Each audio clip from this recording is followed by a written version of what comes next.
The world was being threatened by evil creatures. Then the gods decided to summon young people from another world, for they were pure of heart. Only they could save humanity from the Demon King. And among the summoned students there was our hero. But what no one expected was that he was an assassin. For this reason he arrives in this world with several items and heavy weaponry, such as daggers and grenades. Our story begins with this guy running through a dark alley. He quickly looked back to make sure no one had followed him. He gave a slight smile. He would run away once he reached the street, or at least he imagined he could escape until a blade stopped, or a crushing pressure was right behind him. The boy even offered money to be set free. I have no words for an insolent like you. Be eliminated. And this way, we begin this story going to Kai the next morning, who was very sleepy. He had worked all night. After all, his profession was being an assassin, but at the same time he was only 17 and had to go to school. And that little group was quite flashy. Kai had just arrived in class and everyone turned to him, asking if he was really that guy. Mido went to greet our protagonist, but he was immediately rejected as the guy just sat down, leaned on the desk and fell asleep without saying a word. Penna complained that our boy was just too rude, and they started a little argument among the group, while Mido tried to defend him, saying he must be too tired to be sleeping at that hour. Then, a guy full of piercings showed up, and Rina mentioned that speaking of rude people, that guy was worse. This was Shun, the #1 of the academy, also known as the leader of delinquents, and some students around stood at attention to greet their lord. Shun glared again at our protagonist, and saw that he was snoring loudly, so he went there to confront him, but the protagonist was already counting sheep. Shun just yelled that he hated being ignored. Then he quickly reached his hand toward the protagonist, but his arm was caught at that moment, and the boy was completely shocked by it, and the protagonist started yawning, asking what the guy was trying to do during his nap time. Shun got really mad and cursed the protagonist, but at that same instant, the whole world darkened for a second, and in the next moment the protagonist just released the boy's hand, asking if now he could move, while the guy quickly pulled his hand back, and he felt pain in his wrist. Rin told them to shut up. She was the prettiest and most talented girl in martial arts at school, and Shun also got angry with her and went toward her, but he was stopped by another girl. That was Mirei, saying that he couldn't act that disorderly in school. And lastly, the one who intervened in everything was Narumi, saying some completely random words, and the protagonist at the back was snoring heavily, and Shun just sat in his chair very irritated. At this moment, the whole class was gathered. Rin was finishing reading her little book, and the whole atmosphere became quite relaxed. These students were from Shinzo High, 2nd year. They were just a class of normal students with normal everyday problems, until suddenly, the protagonist felt a sense of unease. Something right beneath their feet was rising. Then a large magic circle appeared. The students started screaming, asking what that was, and some kind of vibrant power was coming out of that circle. It was enveloping the whole room, and everyone was desperate. Mido asked what it was, but there was no time to think. They needed to get out of that room, but the protagonist knew there wasn't time to do that. Then that circle started to shine more intensely, and the whole world was shattered, and the students appeared somewhere else, completely exhausted on the ground. The protagonist was the first to wake up and was already on his knees, wondering where he was and why this place looked so rustic. That portal surely shone very brightly and brought them somewhere else. The rest of the students began to wake up too, asking where they were. There was a strange light around this place. Midu told everyone to calm down. First they needed to understand what happened, and the protagonist liked him. After all, that guy was the class representative. Shun also shouted that they shouldn't waste time. First he would gather his gang and check what was going on around, but the protagonist stopped him, saying he heard some footsteps behind that door. At that moment, everyone turned to face that large door, and from what the protagonist could sense, it was a man and a woman. Then that grand door began to open, and two people with a magnificent aura appeared. The first to speak was the woman, saying that all of them really had the aura of heroes, and the students were amazed, asking if she happened to be a cosplayer. The protagonist could feel that man was a master of the sword. That woman was also very strong, even though she looked like just an ordinary girl. She introduced herself as Leonora, the Archbishop of the Kingdom of Garest, and beside her was her Knight Protector. Shun just pointed his finger, asking if she was really sure because he had never heard of that country. She just gave a little laugh, confirming that this country didn't exist in their world. Midu also came forward, asking about what had happened to them. Then Leonora began the explanation, but first she needed to explain the circumstances they were in. First they had been summoned to this completely strange world to defeat the Demon King, and now they were hero candidates. And Shun just laughed, saying that she was really stupid, and the knight right behind her told him to watch his mouth. After all, he was just a brat. Of course, Shun didn't like that at all, and then that old man appeared. At that moment, that knight began to raise all his power and grab his sword, but she simply ordered Gaius to stop. However, Shun was rushing straight toward that old man in great anger, and Brat just noticed that his comrade was indeed very brave, but at the same time stupid. Meanwhile, Shun was imagining how he could hit that old man, especially now that he was completely unarmed. But Gaius drew his blade and a line was cut through the air, slicing Shun's forehead, and everyone was terrified by that movement. and once again Leonora simply said that it was enough, and that he could put his weapon away, apologizing to the hero candidates for her protector's aggression. But in this way, perhaps it would be easier to explain to everyone the reason they had come. After all, it was much easier to explain everything if everyone stayed quiet. She explained that humans on this continent were decreasing to the brink of extinction because of the Demon King. The nation of Diggerest, which is the Holy Kingdom, kept resisting, but they didn't have enough power to stop this invasion. The protagonist just gave a little laugh, thinking that maybe all of this was just a setup, and Leonora continued saying that they could be humanity's last hope. Everyone there was a hero candidate who could defeat the Demon King. The students asked how they could do that. After all, they had never fought before. But before all that, many students were in shock and crying in fear. Gaius simply stated that at this moment it was impossible to return them to their homeland unless they managed to defeat the Demon King. In other words, they had been kidnapped into a new world and were now going to be used as cannon fodder for this story. The protagonist just imagined that it was almost impossible for his class to start doing that. After all, they lived normal lives, and the one who got even angrier was Shun. After all, a bunch of idiots from another world suddenly decided to kidnap everyone there to fight for them as cannon fodder. Gaius noticed that this boy had a strong fighting spirit, and that spirit could compromise the Saint's mission. But before drawing his sword, the Saint herself went there to heal the boy, and Shun's forehead began to fully regenerate. She just said it was very rude to say all that without any prior explanation, and the students behind asked what kind of power that was, what kind of light she was emitting. She explained that it was called the System, a power from the gods of Garest, but at the same time for humans, perhaps this would be called magic, and the protagonist already realized that since she could use the word magic, she had probably summoned humans before. Leonora continued walking.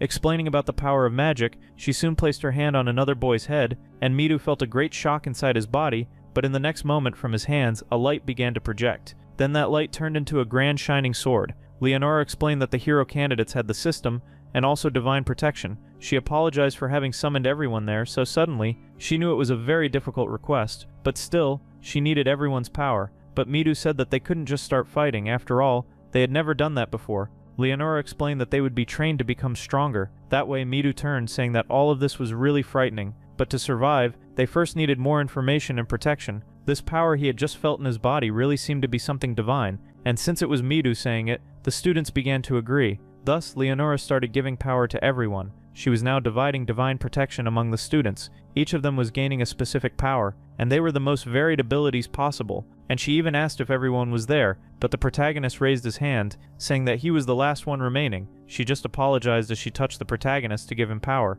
but at that moment, a great explosion occurred inside the Saint's soul, and out of nowhere a sort of screen appeared in front of her, and the protagonist could see everything, and she was astonished that our boy had red eyes. That was divine protection, the judgment ability. This ability could see all the details of its target, and indeed the protagonist was managing to do that. He could even see his own abilities by projecting this power. Those little screens really did look like a video game. Then he looked back. After all, there was movement coming. It was Shun attacking with that explosion in his hands, and the protagonist had to dodge the entire attack. And a large hole was formed in the ground because of Shun's explosion, and he really liked having this explosive power flowing through his fists. He asked the protagonist if that power was stronger than his little princess eyes, and started laughing along with his gang. Even Reina began to mock our protagonist for having just one red eye. The protagonist stayed there quietly, doing nothing. After all, unlike everyone else, he was the only one who had already killed people before. Leonora intervened, saying that now everyone had powers and would soon receive tools to control them better, and now they should go to their chambers to rest. At the end of that afternoon, the hero candidates went to their private rooms. The protagonist couldn't sleep, so he decided to investigate that entire place. Outside, some guards were complaining that they had to do the heavy work at that hour of the night, and were mocking that another batch of hero candidates had been born, and that they couldn't even protect themselves, especially since defeating the Demon King was something unrealistic, and the Saint was probably behind all of it, and the protagonist was there eavesdropping on that whole conversation. It was already the third group of guards the protagonist had encountered, and they were all saying the same things. He decided to use judgment on them, and their abilities were quite low for gate guards. And maybe in this world not everyone could use this so-called system, also known as magic. He needed to learn more about the geography of this castle and the surrounding regions. Then, reaching the great gate that led outside the castle, there were a few more guards there. They looked very tired. The protagonist was sneaking through a dense forest until he found some girls who were also from his class, and they were asking if they really should do this, until Rena said yes. After all, they had to master these new powers, and the girls began playing with their new magic. While our boy was there in the background watching them, Rena's divine protection was fire itself, but the protagonist felt an extremely strange sensation, so he looked around to see if anyone else was spying too. The girls also heard something strange. They all stared into the middle of that bush because a loud growl was coming, and a kind of monster rose from there. They immediately screamed when they saw such a strange creature. None of them knew what that thing was. It was a kind of giant lizard. Kai used judgment once again. This monster had higher attributes than ordinary humans, and the beast began inhaling a lot of oxygen. That was because it was about to let out a loud roar upon spotting those girls. That terrified them so much that they had to run away. Meanwhile, the lizard began chasing them at their same speed, so that creature was naturally aggressive and was going to catch them at any moment. However, that thing didn't seem very intelligent. I'm not sure if this will work, but the protagonist pulled out a kind of blade from his collar and threw that small dagger toward the monster, and the blade managed to pierce that tough skin, but it wasn't effective at all, so much so that the lizard just felt an itch and looked around, but that gave even more time for the girls to escape. However, one of those clumsy ones tripped on a rock and Rina fell to the ground, and all the time the protagonist had gained was wasted because when Rina turned around, the giant lizard was right behind her with a hungry look, and the girl opened her eyes wide in fear because the creature's paw was coming down on her. She then raised her arms in fright and screamed, but something struck the head of that lizard, and it just collapsed to the ground, and she looked more closely at its body, and there were at least 2 blades stuck in that monster. The girls didn't quite understand but just lifted Rina up and asked who had done that. But either way it was lucky, so they had to get out of there. Meanwhile, the protagonist was there in the background just thinking about how to defeat such a monster more easily next time. At the moment he removed his daggers, he noticed something. Then he crouched completely behind the monster and stared at the horizon because it seemed like he had sensed something there. There was something strange about this place as he looked around. Then, before being caught, he thought, should I return right now? So he just dashed away, disappearing from sight, while part of that monument revealed a hooded figure. That same person went there and stomped on the lizard's head. This being was disappointed upon seeing those hero candidates, but one of them seemed quite appetizing as it licked its lips with the lizard's blood. That same lizard was taken to the square the next day. All the students were frightened when they saw that monster, and Gaius explained that on the previous night, this monster had been found dead outside. Midu was just watching, trying to analyze it. Shun also stared at that monster, trying to see who had defeated it. While one of the girls began crying upon seeing the creature, Gaius explained that the Demon King had many monsters under his command. One of Gaius's men said that this monster had demonic magic within it. Meanwhile, the protagonist was hiding behind a pillar, listening to everything. He also heard that inside that monster there was a kind of sorcery that seemed different from magic. Midu asked if that monster could really be controlled only by such sorcery and by demons, and the man who seemed to be a doctor said that the boy was indeed perceptive and began explaining a bunch of theories and conspiracies about that universe. Then Gaius had to pull his man away, otherwise they would never start their training. The protagonist once again looked at that big monster because he hadn't defeated it to the point of slicing it in half and leaving its eyes out of the body. Do you remember that when he observed this monster, it had the condition of being controlled? Then a demon was behind that creature, so probably a demon was around them now and even watching them. And indeed, there was someone staring at our protagonist with a very frightening smile. The protagonist felt a chill down his spine when he was noticed. Sean once again asked if they could really return to their original world if they defeated that Demon King. The other students were also curious to know if that was true. Midu was just confirming that they had to fight for this world as well. While the other students were thinking if they really had to fight against monsters, it was so terrifying. It seemed that now people began to understand that this wasn't a game, it was their lives at risk. But Leonora appeared in the background asking them not to worry, because they still had to learn how to use their powers properly. Therefore, all the hero candidates would begin training from now on. In this way, a week passed since the training began. The protagonist was in the library, and he couldn't understand the letters of this world, but still he was studying precisely to understand everything. Outside he could see his classmates training, but it looked like a circus. Since the judgment ability wasn't suitable for battle, he stayed alone in the library. It was Leonora's own idea, and the others started mocking the protagonist for doing that. And it seemed that inside this place there were only books about culture and history. Outside, the kids were training under the supervision of some soldiers. The protagonist still couldn't swallow the words of that damn saint. She was hiding something among his classmates. The 5 strongest were Narumi, Shun with his explosive power, Rin with her sonic power, Mirai who could control the stones around, and of course Rina with that completely destructive firepower, while the others were quite ordinary in their abilities, until a sword went flying across the field along with a loud roar. That was because Midu had defeated one of the guards, and the guard found it unbelievable that this boy was so strong. He was practically a sword prodigy, and Midu thanked the guard a lot for the training. After all, he had learned a lot this week. The protagonist used judgment to evaluate his friend, and saw that his sword mastery skill was much higher than all the soldiers there. He could be called a genius. After all, he had grown so much in 1 week. That way, at the end of training, the group was returning. And of course, they teased the protagonist. After all, he was just someone who stayed reading in the library, and our boy just stayed quiet while watching those guys.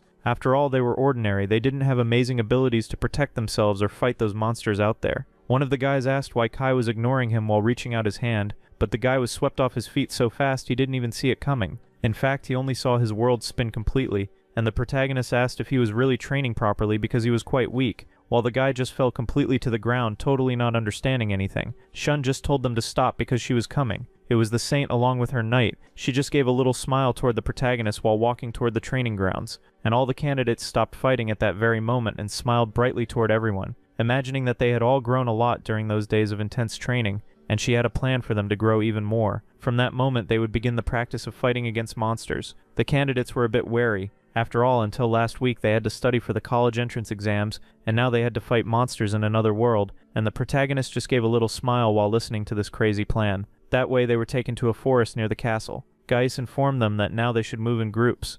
After all, there were many obstacles ahead, at least in groups of 2 or 3 people, and so the little groups began to form. Clearly the strongest ones grouped together. Even people who previously didn't like each other were now getting closer because of the battles. Gaius asked if everyone had already formed their pairs and asked if by any chance Rin and Kai would make a group too, and it seemed that no one wanted to team up with Rin. That was because she scared everyone there. In this case, only our protagonist was left. He seemed to be her dynamic duo. She didn't know Kai very well. After all, he had always been a very apathetic and distant person, but when she turned to him she asked what he was staring at so intensely, but when he said it was nothing, she just turned her face away too. Leonora also warned that they would receive special rewards for defeating monsters in the forest. That way our dynamic duo went into the middle of that monster forest. She said that her divine protection was superior to everyone's, and that he shouldn't interfere in battles, and the protagonist just told her to do whatever she wanted. He wasn't going to bother her, and the girl just said that he didn't seem to have any pride. That was because the protagonist actually wanted to observe her abilities first. At that moment he felt 4 presences around them,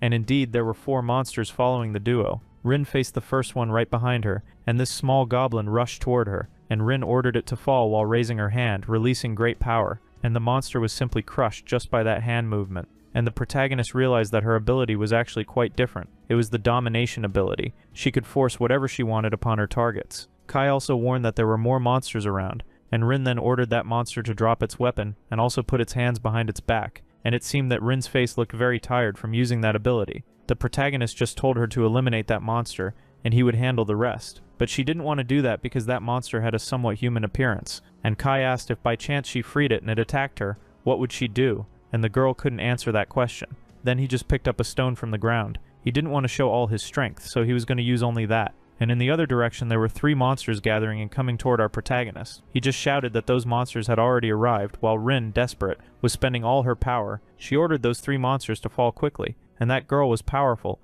even though she was so exhausted from using her power for the first time. She understood from the protagonist's words that she needed to eliminate the monsters so she wouldn't be eliminated herself. Then she ordered the monsters to twist their own necks. The monsters had no choice but to obey that insane ability. Each of them tore off their own heads, and Rin was completely shocked to see such a scene. The protagonist asked if she was alright because now she really looked like she was at her limit, and indeed she was almost vomiting. After all, giving such orders was so strange. Seeing enemies being eliminated right in front of you is not for everyone, and Kai praised her because she was alive while the monsters were eliminated, and Rin asked why he was so calm. That wasn't something casual. Kai simply replied that he was very good at staying calm while grabbing the body of that monster. He asked if she would continue the path or if she was so scared that she needed to go back. But the girl had to keep going in order to grow. She had to show that her power was superior to everyone's, and it was clear she was tired, but she still had to keep that tough act. And on the other side was another character running desperately, asking what he should do in that situation, until he stopped for a moment. Narumi and Mirai turned toward the same target to attack. They both cast their magic toward the opponent, but it wasn't effective at all, because that huge beast glared at them with a furious look, and they just asked themselves what they should really do to defeat that thing. This huge monster was a bear, dog, wolf, ocelot. Yeah, honestly, I don't know what it is, but if you know, leave it in the comments. On the other side, Rin was telling herself that she needed to return to her world. After all, her grandfather was still waiting, and she was just walking straight ahead through that forest, and the protagonist asked if by any chance she hadn't gotten lost. She just told him to shut up. She still found it very strange how he could remain calm in every situation. It seemed like he had experienced this long ago, and the protagonist just asked why she was staring, if she had fallen in love with his great beauty. But at that moment they heard a loud roar coming from the forest. Kai knew that this was the sound of someone in despair, and Rin just said that they would help. Then the protagonist simply followed her. After all, that girl seemed to have a lot of personality. On the other side, Mirai was thrown to the ground with several wounds, while Narumi was shouting at her asking if she was alright, and the girl replied that yes, she was fine, but look at her face, it didn't seem fine at all, right? And even so, Mirai started shaking her. After all, she was badly hurt, so what's one more shake, right? But he opened his eyes wide because that bear, dog, wolf, ocelot thing, whatever it was, had its fist raised, but its fist was completely paralyzed by the domination order. The monster froze completely in midair. This was practically Rin's absolute power, with her hands raised toward it. Narumi just thanked her for the help, and while the other girl was fainted behind, the protagonist just watched that whole situation and realized that Rin's power changed according to the targets. Narumi also warned that her friend was alive but had very weak breathing. Kai just stated that they should take her out of there as soon as possible, but Narumi wanted to help. And again, Kai asked if he would leave his friend in such a critical condition just to fight. Narumi apologized and carried the girl on his back, leaving. And the protagonist once again faced that bear dog wolf ocelot thing, whatever it was, and it seemed that Rin was reaching her limit. After all, that huge beast started trembling, so he used judgment. And now, yes, we have its name. It was an armored bear that had insane defense. After all, it was a mutant. It was easy to notice that this giant monster had a very sturdy body, and its defense must have been high because of those shells.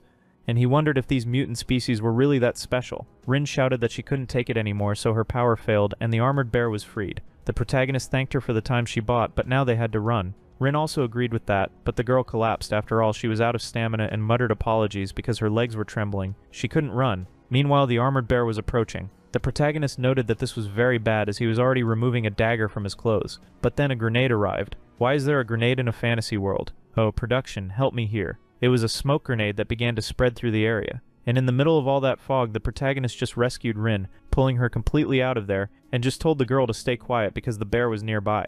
That monster was in the background, hunting around our protagonist. And the girl asked the exact same question I did: how the hell does he have a smoke grenade in a fantasy world? And Kai just explained that he made that item while the others were training. Of course, that was a lie. After all, that item had been summoned along with him into this world. After all, his previous profession was of the assassin class. Rin just apologized because they couldn't run, and he had to put himself at risk. Then she just deeply thanked our protagonist for that heroic gesture, and the protagonist just mocked her, saying he didn't know she could make such a sweet face. And again, he told her to stay quiet since she was shouting at him. It seemed that bear was still watching our heroes from around. It was trying to sense the scent of its prey. Then it faced another group that arrived, and it was Midu along with the other girls. After all, Narumi had told everything that happened here, and Midu summoned that light sword, which, by the way, I want one too. And he called that big bear for a fair one-on-one fight. The monster walked toward the boy, and Midu didn't waste any time, advancing with a burst of protagonism. Even the bear roared too because it thought it was the protagonist. Midu managed to dodge the first attack, and with an extremely fast strike, he managed to cut part of the monster's arm,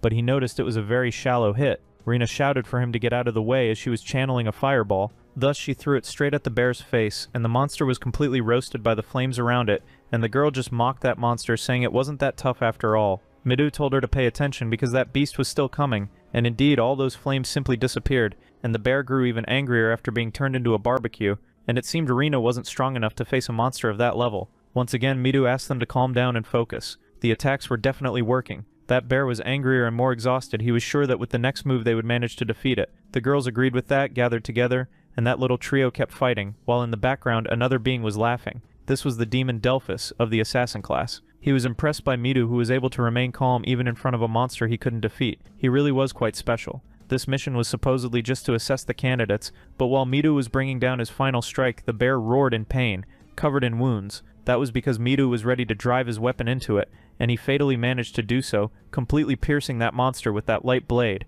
But at that exact moment, the demon Delphus gave a wide, malicious grin, staring directly at Midu. He was eager for that boy, since he had managed to defeat one of his creations. However, Delphus froze halfway through, and a blade appeared right at his neck. The demon himself trembled in fear upon seeing our protagonist there. Our boy stated that the guy was quite arrogant for trying to attack someone right in front of him. Then the demon just let his blade fall to the ground, making a gesture of surrender toward our protagonist. Honestly, he didn't know how that boy had gotten behind him, but the most important thing now was to get out of there as soon as possible. However, a swift slash from the protagonist's blade followed, and the demon just fell to the ground because his legs had been completely cut off. But Kai told him not to scream, or else it would be his neck next. Next time he would ask some questions and expected the guy to be honest. The first thing Kai said was that he too was a being who lived in the shadows back in his old world, and the demon was startled because he had never met anyone like that and gnashed his teeth in anger. So that boy was the presence he had sensed the week before, and the protagonist had been watching this guy for days and days, but he was hard to catch. But the bloodlust he showed when trying to attack Midu after the battle was undeniable, and Kai wanted more information about this world, why they were here, and also about the demons. Delphus laughed, saying he would never tell that boy anything, but then a great pain struck the demon to the point he was about to scream in agony. The protagonist knew it wouldn't be easy to extract information, but now he would go through a pain worse than hell. Delphus hated the fact that this hero candidate was underestimating him, so he clenched his teeth again, and the protagonist noticed what the guy was doing because a kind of purple liquid began leaking from inside Delphus to the point that his veins started bulging. His eyes rolled back as if he were possessed by a demon, and it seemed the guy had used poison on himself to avoid revealing any information and thus be eliminated. The protagonist realized that the Demon King had a very loyal army. At that moment, the system screen appeared once more, and Rin also appeared right behind him, asking if that person had really been eliminated. The protagonist just stared at his colleague. That was because this time she was seeing a humanoid person, completely lifeless. The protagonist asked how long she had been watching everything, and she had just arrived, but was already completely shocked. Then Kai revealed that this was an assassin sent by the Demon King's army. He had also been controlling that armored bear. He was also responsible for that giant lizard that appeared the previous week, and Rin asked if that guy had been sent to eliminate the hero candidates, and the protagonist asked if she was dumb. After all, the Demon King's goal was to eliminate the heroes by any means necessary, but Rin still asked how he knew that guy was an assassin, and how he managed to defeat him. The protagonist no longer had any reason to hide this secret from her, so he explained that his family came from a lineage of ancient assassins, so eliminating that guy was quite easy. Rin shouted, asking what he was talking about. It all sounded so unreal. And Kai replied that whether she believed it or not, she only had to look at the body right in front of her, and the girl was completely unsettled upon hearing those words. It made sense why Kai was so distant and unfriendly. The protagonist also said that she shouldn't tell anyone this secret. After all, that girl from before had already been badly injured, and that would cause several conflicts. Thus Rin understood and simply agreed. Honestly, it was surprising to learn that he came from such a strange lineage. The protagonist removed his hood while comforting the girl. He told her his secret because her domination ability would be very useful in the future, so he wanted to keep her close. In this way, a few minutes later, all the candidates were gathered together. Shiori, one of the students, had also received the divine power of healing and began using it. In her hands, a kind of divine and bright light began to emerge, and she started spreading that light over Mary's body, and all the candidates around were astonished, but at the same time asked if she was really going to wake up. Narumi was worried, after all she was his partner, but Midu said that girl was quite strong so she would wake up eventually. The protagonist remained in the background, just observing all of them. He wasn't even opening his eyes to all of this, but still he could perceive everything, and asked what Rin was staring at there. Then, the saint appeared right after. Mido turned around startled because they had appeared out of nowhere, and Narumi also asked where they had been all this time, and Gaius simply said they had been observing all the candidates but couldn't just leave the room to help them, otherwise they would never grow. And Mido asked what would happen if one of them ended up being eliminated, and Gaius replied that risking one's life was a natural practice on military fields. Precisely because of that, all the candidates who once thought this was a game began to be shocked. Mido was stressed because they had been told that in this place there would only be weak monsters. Leonora revealed that a messenger of the Demon King had been found nearby, and once again the group around asked who that messenger was, and the saint simply answered that he had sent that armored bear. He had come to this area to observe the new hero candidates more closely. Leonora informed them that she would raise the level of training, or else things would get more complicated from now on, and the students also asked what kind of training they would do. After all, they had been training every day, every hour, and at the moment they learned that now they could be eliminated, some even began to cry, and the class representative shouted that this was absurd. Everyone was shaken after the first battle, but the saint simply replied that they would be even more shaken because the things to come would be far worse, and Mido widened his eyes in deep astonishment. Shun remained irritated, and he was the most sensible one. After all, he kept saying that she was the one responsible for summoning everyone there, and now they faced the danger of being eliminated. And Gaius once again stepped in front of him. He didn't like that boy's attitude at all and stated that he should not disobey the saint's orders. The candidates realized that the atmosphere was changing a lot. The representative stepped between them, telling them not to do anything foolish, but Shun didn't want to stay calm in front of those kidnappers. And Mido said that they were in an unknown country. They couldn't just ignore them and attack everyone. Gaius also got irritated. After all, that representative seemed quite sensible, but Shun honestly didn't care at all, to the point that he went after Gaius. He wanted to send the old man flying, so he used his explosive ability directly at the swordsman's face, and a sea of explosions burst right in front of him. And Shun just said that the old man was pathetic, but in the middle of all that smoke, the old man appeared, and Shun was completely terrified because he was fine. Then he received a punch straight to the face. The old man was good at fighting and sent the boy flying, to the point that Shun just hit the ground already staggering, and he was completely unconscious with a huge wound on his face. Gaius looked at the other candidates, informing them that this was the level of power of the opponents they would face in the future, and as he walked away he told them to prepare because the training would intensify the next day. Shun began to get up even angrier with that old man, and promised that he would eliminate him, no matter when. Then, the next day in the military fields everyone gathered, and the one in charge of training today would be this one, the blonde guy. He asked the other candidates if everyone was already well and in condition to begin, and it seemed that Mireille was completely healed after receiving that blessing yesterday, and she pointed her finger at the idiot of the group who was precisely Shun, and everyone thanked Shiori for being the healer of that little group. The blonde explained that they were entering his research center, There they would fight against monsters, and Midu asked why there were monsters inside that structure. The blonde just adjusted his glasses, saying it would be much easier to show than simply explain, and that door began to open, and inside there was a small group of goblins, as well as some lizards and also a gigantic thirsty ogre. The girls were frightened upon seeing the expression of that ogre. This place seemed to be a prison for monsters. Leonora explained that it was a kind of laboratory, and the blonde added that this was his research center, which sought more data about the monsters. And the representative swallowed hard upon seeing so many monsters behind those bars. Thus in that same place there was an arena for combat, where the candidates had to fight against the monsters. They were placed in one-on-one matches, and the protagonist was quite surprised that everyone was so calm about fighting such strange monsters. It seemed that yesterday's experience along with Gaius' strength had shown everyone that this world was truly dangerous. Rena ended up taking the first hit and fell to the ground, and it seemed it was quite difficult to confront that big ogre with just a blade in hand. The huge monster turned toward her, still completely scorched, and Mito shouted that that monster was too powerful for Rena to handle. The blonde laughed. After all, that training had been arranged by the saint herself, and Mito had made a small mistake, because the candidates had divine protection and would never lose to monsters of that level.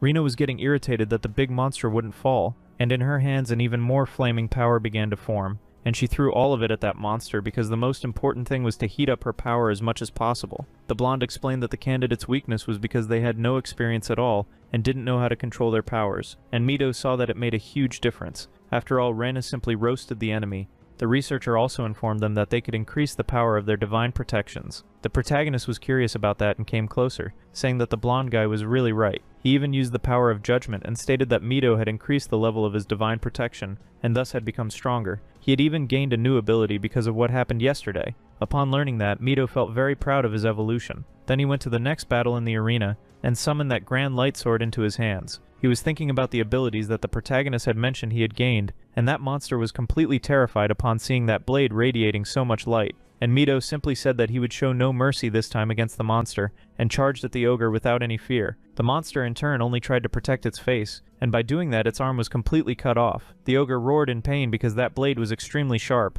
and Mito kept attacking relentlessly until the opponent's head rolled across the ground. At that moment all the candidates shouted because that was extremely powerful, and the protagonist noticed that Mito's ability had greatly improved after leveling up. He also used judgment on other candidates. Shun had also leveled up his divine protection, so he smiled. He probably already knew that his destructive power had increased, so it seemed that this divine protection grew according to battle experience. Then that same night, gathered in Shun's room, they asked if he was really serious about it. And yes, Shun would first eliminate Gaius, and then make Leonora explain how to return to the original world. The other candidates also supported it. After all, they could evolve and become stronger and stronger in this world. Shun asked for Narumi's help, after all he was one of the strongest too. And the green-haired one asked if by any chance they could really defeat that Protector Knight. Honestly, Narumi was also scared because the strength that man had shown was simply tremendous, but he was afraid of everything that could happen in this world, and even of his companion. Then he confirmed he would join Shun's little group. Then, later during training, Midu kept performing with his laser weapon, while the protagonist just watched his classmates training. The protagonist ended up saying out loud that they were really training hard, and the representative confirmed it, saying that yes, after all, they had to become stronger to start protecting everyone. To Kai, the representative was someone with a very pure heart. Mido's goal was to become as strong as Gaius. After all, he had shown overwhelming power, and the protagonist asked what he thought about that saint. And Mido answered that he knew she was using the candidates as pawns in a battle they probably wouldn't win. And even so, the protagonist asked if he would still go along with it and try to face the Demon King, and the answer was yes. After all, it was clear that he could overcome anything he wanted. He just had to dedicate himself. Then, with his own weapon, he would defeat the Demon King alone and let the other candidates live peacefully in this country. And the protagonist asked if the saint would accept that. After all, she had summoned an entire class, and Midu honestly had no idea, but if he demonstrated power greater than anyone's, maybe he could do it. And the protagonist understood that this guy wanted to carry the burden of his entire class so no one else would suffer. Then, right after, the saint and also Gaius arrived. The blonde boy quickly went to present himself to his mistress, gave her the report on what he had been doing there, and the saint was very pleased and even said she would be away for a few days. She had to handle some matters outside the Holy Kingdom, and left only the blonde in charge of the other candidates while she was away. And while that pair was saying their farewells, the blonde gave a smile that was almost mischievous. And then a few hours passed, and on the way Gaius asked if it was really a good idea, and the saint played dumb. And again Gaius said that guy Shun was planning something. He could feel it. The saint just sipped her tea, stating that yes, that boy was probably forming a rebellion. And the knight asked what she would do about it. And the saint simply said that she was curious, that's why she would leave them alone for a while. And Gaius didn't like that at all, but the saint just said that even if they were hero candidates it was fine because no one could defeat her. No one could ever defeat her in this world. Gaius simply agreed with that. It was true, and the saint was deliberately letting this possible rebellion happen to establish hierarchy. After all, when she destroyed that idea of rebellion, she would prove she was in control, and everyone would have to bow to her, and as long as nothing suspicious happened, they would just let things unfold. Then, in the stillness of that night, our boy was running through the forest after one of the lizards. He even jumped onto some trees, and up there he took a dagger from his pocket, managing to strike that monster with impressive speed. And just one dagger was enough this time because it was perfectly embedded in the monster's head. He just left that lizard lying flat in the middle of the forest. It took 13 seconds for the protagonist to defeat that lizard. Even his divine protection had leveled up. Now he could see even the abilities. In fact, he had leveled up when he defeated that messenger of the Demon King. But he noticed that something else was approaching. And not far away, it was an ogre punching in his direction, completely shattering the ground with that blow. The protagonist managed to dodge quickly, but found it strange that the ogre had approached so stealthily, and it seemed that this monster had been watching the protagonist the entire time. Kai drew 3 small daggers and threw them all toward that giant monster, but none of those weapons managed to pierce the ogre's skin, and that was shocking for our protagonist, and maybe now was the perfect moment to test his new abilities, because Judgment was now showing weak points. When he did that, he saw that the ogre's weak point was exactly on the back of its neck, so he jumped behind that monster, pulled out another dagger, and stabbed that weapon directly into the ogre's neck. And only a sharp scream echoed in the middle of the night, and the monster fell stiff to the ground. It seemed that this ability to see weak points was really overpowered. It wasn't such a bad ability, but he would have to improve a lot to survive in this new world, so he just clenched his fists, because he also needed to get stronger to overcome all this. Then, on the same night, he kept fighting against several monsters. He was improving his perception of weak points through judgment. The goblins, in turn, had several weak points on their bodies, so with accurate blade throws, he managed to defeat several little monsters all at once. And it seemed that now defeating a horde of goblins was nothing difficult for the protagonist. Naturally, the weak points were the heart and the brain, so his conventional abilities as a master assassin allowed him to defeat monsters like that. But then he heard something approaching the forest. It sounded like human footsteps, and who came there was Rin, asking if our protagonist was around. Then he revealed himself to her, questioning what she was doing there so late, and she came because she was worried since she hadn't found him in the dorms so late at night. Kai just warned that the forest was very dangerous at night, and she should return. The girl once again got irritated, asking what he was doing there so late, and the protagonist revealed that he was different. He had to use the night to his advantage to fight. After all, fighting monsters at night was not the same as fighting during the day, and he also told her that he was testing his new divine protection abilities, and Rin got curious about that. After all, she had also heard that researcher talk about the evolution of protections, and even asked what new improvement his divine protection had gained with his evolution. But the protagonist just turned his back, saying that he wasn't going to tell her, but Rin wanted to know. After all, she was worried about him. The protagonist just gave a little smile. After all, why would she be worried about him? What was the reason? And the girl got completely embarrassed by that, but Kai simply said that he would continue his tests and that she should go back to the dorms. But at the moment she was about to speak, she noticed something on the other side, and pointed in another direction, saying that there was smoke there. And I wonder how they hadn't noticed that the forest was catching fire with thick smoke everywhere, because the house was completely in flames and around it several goblins were raging. It seemed that many monsters had escaped, and all of them were surrounding that place. The candidates were running from the dorms. One of the ogres was face to face with his opponent, but a ray of light flared up in the middle of it all,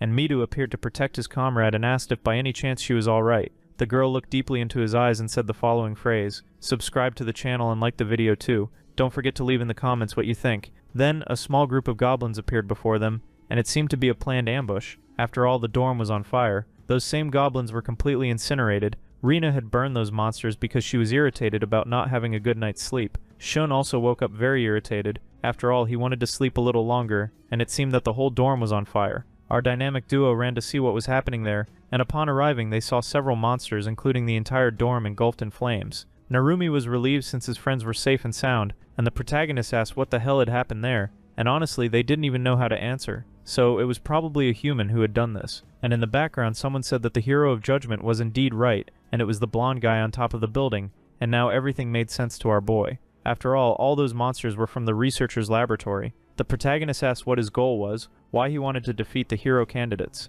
The blonde had nothing against any of them, it was just an order from above, and that way he could raise his rank. And Rin asked if by any chance that was an order from Leonora herself, but the blonde stood up saying that no, those orders came from someone far greater, from the Demon King. Of course that shocked the candidates who were listening, because the blonde was a spy for the Demon King. That was because he had fallen into darkness to research even more about the monsters. And honestly, if the guy adjusted his glasses like that, he was definitely a villain. I've seen this in many villains before because I'm an expert at spotting villains. The guy just shouted loudly saying that no one could comprehend his genius, only the monsters. Meanwhile, the battle was unfolding between the candidates and the monsters, and the blonde was up there protected by 2 giant ogres, and he ordered his little monsters to do it, and then they all gathered to attack the candidates. The protagonist shouted to Rin that she should fight back against them, so she raised her hands, and with a simple order the monsters completely froze, and she pointed toward the blonde, saying that their enemy now was him. However, the blonde himself just shouted that it didn't work like that and ordered his monsters to wake up. And indeed, they were released from the spell and once again aimed at our little group of heroes. Rin was desperate upon seeing that her power wasn't working,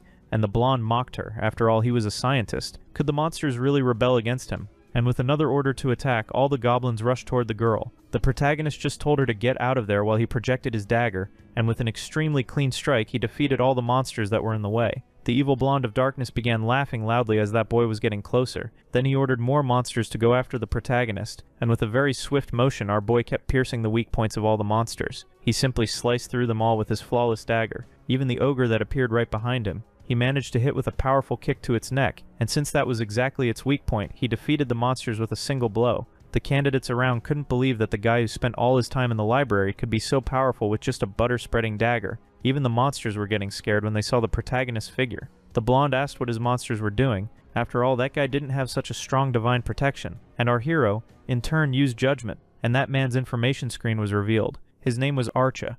He was also a half-demon and possessed the ability of sorcery domination. Sorcery was the same power that demons used, and Archa began to get nervous as that boy kept advancing non-stop. Then he whistled loudly for all the monsters, and the protagonist noticed that this was a different kind of shrill sound, and Archa laughed again, saying that they would soon find out. Our boy tried to advance, but he had to retreat because a fireball exploded directly at his feet. Those flames came from the skies, and when he looked up he was terrified. After all, that was a fire dragon, and its roar sent chills down everyone's spines. And this monster was being controlled by Archa, who ordered it to attack everyone. The red dragon was his trump card. That monster swung its tail, and I wonder why it destroyed only a chimney when it could have wiped out everyone, right? Anyway, the debris flew toward the students. Rin was frozen in fear upon seeing that monster. She wasn't going to dodge, but calmed down, because she had our protagonist as her great hero, and he saved Rin from being crushed by all those falling rocks. He told Narumi to get Rin out of there because she wasn't in condition to fight now. Then, with the dragon's next wing beat, it lunged straight toward the protagonist. While Narumi went to save the girl, Kai could see that the monster had a stone right in the middle of its throat, and through his judgment ability he spotted the weak points. Then, with a quick dash, he managed to strike where that stone was with his dagger, and in fact he wasn't surprised because his dagger didn't pierce through the hard skin of that monster, which just landed on the ground glaring at our hero. It seemed that our young man wouldn't be able to cut this monster with his current power, and while the dragon roared, he wondered what he could do, and on the other side of the monster was Shun with a wide grin charging at that dragon, blowing up everything in his path with one punch. The dragon staggered for a moment and even looked up to the skies while Shun turned to it, asking what that giant lizard was doing, but then got scared because that fire dragon spat fire. Well, who would have thought, right? Shun started rolling on the ground to put out the flames, and the protagonist just told him not to lower his guard. Shun knew that this monster was even stronger and was also impressed with our Kai for all those earlier moves. The protagonist asked Shun for help. They needed to fight together to defeat that flying monster. But while that dragon was staring at the duo, Shun asked why the hell he would need a useless one. The protagonist revealed that he could locate the creature's weak points. Shun just called our boy a noob because he couldn't do anything alone, but the protagonist told him to pay attention because the monster was coming, and the dragon was striking again with its tail, and Shun narrowly escaped. If it weren't for the protagonist's warning, the dragon would have frozen another breath, and at that distance Shun wouldn't be able to dodge. Then the dragon exhaled a cheap, low-quality PNG-looking fire. But before it even hit Shun, it was completely dissipated. He found it strange because the fire wasn't burning. It seemed that Shun's explosion ability managed to minimize the damage while the protagonist covered him. Convinced that he couldn't defeat this monster alone, Shun asked where the creature's weak point was, and the protagonist revealed that it was directly on its neck. There was a glowing stone there, and told him to watch closely. And indeed, there was a stone embedded there. That spot needed maximum focus. They had to completely destroy the monster's neck to remove the stone, and Shun just cracked his knuckles saying he could do that. Meanwhile, the great villain was telling everyone to subscribe to the basement channel right now and also ordered his dragon to eliminate those hero candidates. At that moment, the dragon let out a piercing roar that completely terrified all the candidates nearby, including that fiery aura that scared our two boys. Then it opened its mouth and charged at the protagonist. Kai in turn threw a dagger, but that weapon barely had any effect on that thick, dense scale, though it was enough to attract the monster's attention. And while the protagonist ran to one side, the dragon chased after him with rage in its eyes and almost bit our protagonist. But thanks to his quick and agile movements, he managed to dodge, and Shun was getting very close to the monster's neck. Then he quickly dodged downward and looked for where that crystal that needed to explode was located. Then he used his divine protection to unleash an explosive power directly on the dragon's neck, and surely the monster felt that impact to the point that it just let out a scream of pain and then fell to the ground as if it were just a giant toy. Archa couldn't believe that those kids had done that, while Shun just said that it was pretty easy as he kicked the dragon, and the protagonist said, didn't he? They just had to listen to him. After all, he's the protagonist of the story, isn't he? Then he stared at Archa and asked if he would keep going now that he had lost his trump card. But the guy up there warned that he still had several other monsters at his disposal and could use them. But what kind of monsters did he have if all of them had already been defeated by the candidates? Every single tribe of each monster species had been defeated. Midu said that they had managed to eliminate all the remaining ones. That was because the monsters had attacked right when they were trying to sleep, and no one liked being woken up to fight monsters. Archa was completely terrified, and when he tried to run away, Narumi appeared right behind him, flying with his wind magic, and at that moment Archa got so startled that he tripped and fell from that wall. But before he could hit the ground head first, a puddle of water was projected to protect him, and somehow he managed to survive even from that huge fall. However, the protagonist's blade appeared right above him, stating that he had nowhere to run and should not fight anymore, and Archa just screamed that he would tell them everything he knew. They didn't need to eliminate him there, but at that moment his eyes were completely taken over by terror and turned purple. The candidates were frightened when they saw that man's expression. That was because he had been killed by a poison that had been activated, and the protagonist said that indeed someone had triggered it. It seemed to be some kind of curse. In other words, someone behind Archa had eliminated him so that he wouldn't leak secrets of the Demon King. The protagonist was angry because the Demon King kept sending these traps for them. In the following days, reconstruction began, and it was unbelievable to the saint that this had happened. In fact, she had imagined that something like this was happening behind the scenes, but never that it would be her researcher. Narumi asked how she was going to apologize for such a huge mistake, and the saint just gave a little prayer, the kind of malicious one we all know villains usually have. Then she simply apologized, saying that due to her ignorance that researcher had almost harmed the candidates. But seeing that he hadn't caused any real damage, it seemed that the Demon King's army was quite weak this time. In other words, the Demon King had sent a vacationer who was really weak, but Rin didn't like that at all. After all, they were all in danger because of an enemy spy, but she said not to take that into consideration, that it was just another part of the training, and the others also said that they had almost lost their lives while sleeping, but Gaius just told them not to make a fuss. That was normal in this world, and things were getting worse for the hero candidates. Our protagonist theorized that the saint already knew a lot, which was why she let the blonde go free and went traveling. But now she had to bring them to the main topic, where they would visit the royal capital the following week, and Mido asked what they would have to do there, and the focus was quite simple, just perform a ceremony to show that the hero candidates existed in this world. Basically, they would have to act as ambassadors of peace for everyone. In this way, the night fell, and Gaius informed his soldiers that he didn't want any surprises. After all, tomorrow was the big day, and an improvised camp was set up while the group traveled. While they watched the fire, Shun said that he had counted at least 30 guards. That was the number of soldiers accompanying them. Honestly, it wasn't an impressive number at all, but one of the colleagues asked what he was planning by making that count, and Shun revealed that this was the exact moment to put the plan into action. And in a way, the group was a bit hesitant, but if they really were guards, they could handle them with their powers. And Shun was still angry. He wanted to beat up Gaius badly, and those guards probably weren't expecting anyone to rebel in the middle of the kingdom, so he should call for Narumi and start the plan that very night. Our protagonist was behind a tent, and he also found it strange that there were so few soldiers to protect them. It could only mean that Gaius and Leonora had great confidence in their own powers, so he went after Mido, calling him for a private and confidential chat behind the camp. Then they ended up leaving the perimeter of that camp, and not far from there was Shun's group. They had all gathered to attack the guards and also defeat Gaius and the Saint. Shun asked his men if they thought those guys had already gone to sleep, but Narumi told him to look carefully inside the tents. But at that moment, Mido and the other group appeared, and the two sides stared at each other awkwardly. Mido heard that he was trying to sabotage the plans of the Saint and Gaius, and Shun asked where he had heard all that. In fact, Mido had just heard it around while wandering aimlessly, and Rina asked if he really had anything in his head, and Shun really wanted to do it. He was extremely angry about being treated like a pawn in this new world. Mido was also tired of all this, but there was no other way to return. He even asked if by any chance Shun had any other plan after defeating everyone. At that moment, he said he would listen to the Saint and Gaius, and then defeat the Demon King. And Shun got angry because his comrade wanted to listen to that crazy kidnapper Saint. And still Mido was determined, because he was sure he could negotiate with her and become even stronger to defeat the Demon King. But Shun just spat on the ground, saying that he didn't need Mido to protect him. But at that moment, the entire group of the great hero positioned themselves to fight against Shun. After all, if they did that, it would cause a rebellion, and all the candidates would be put in the same position. Shun was the first to advance and almost landed a knee strike on Mido's face, who blocked it with his arms,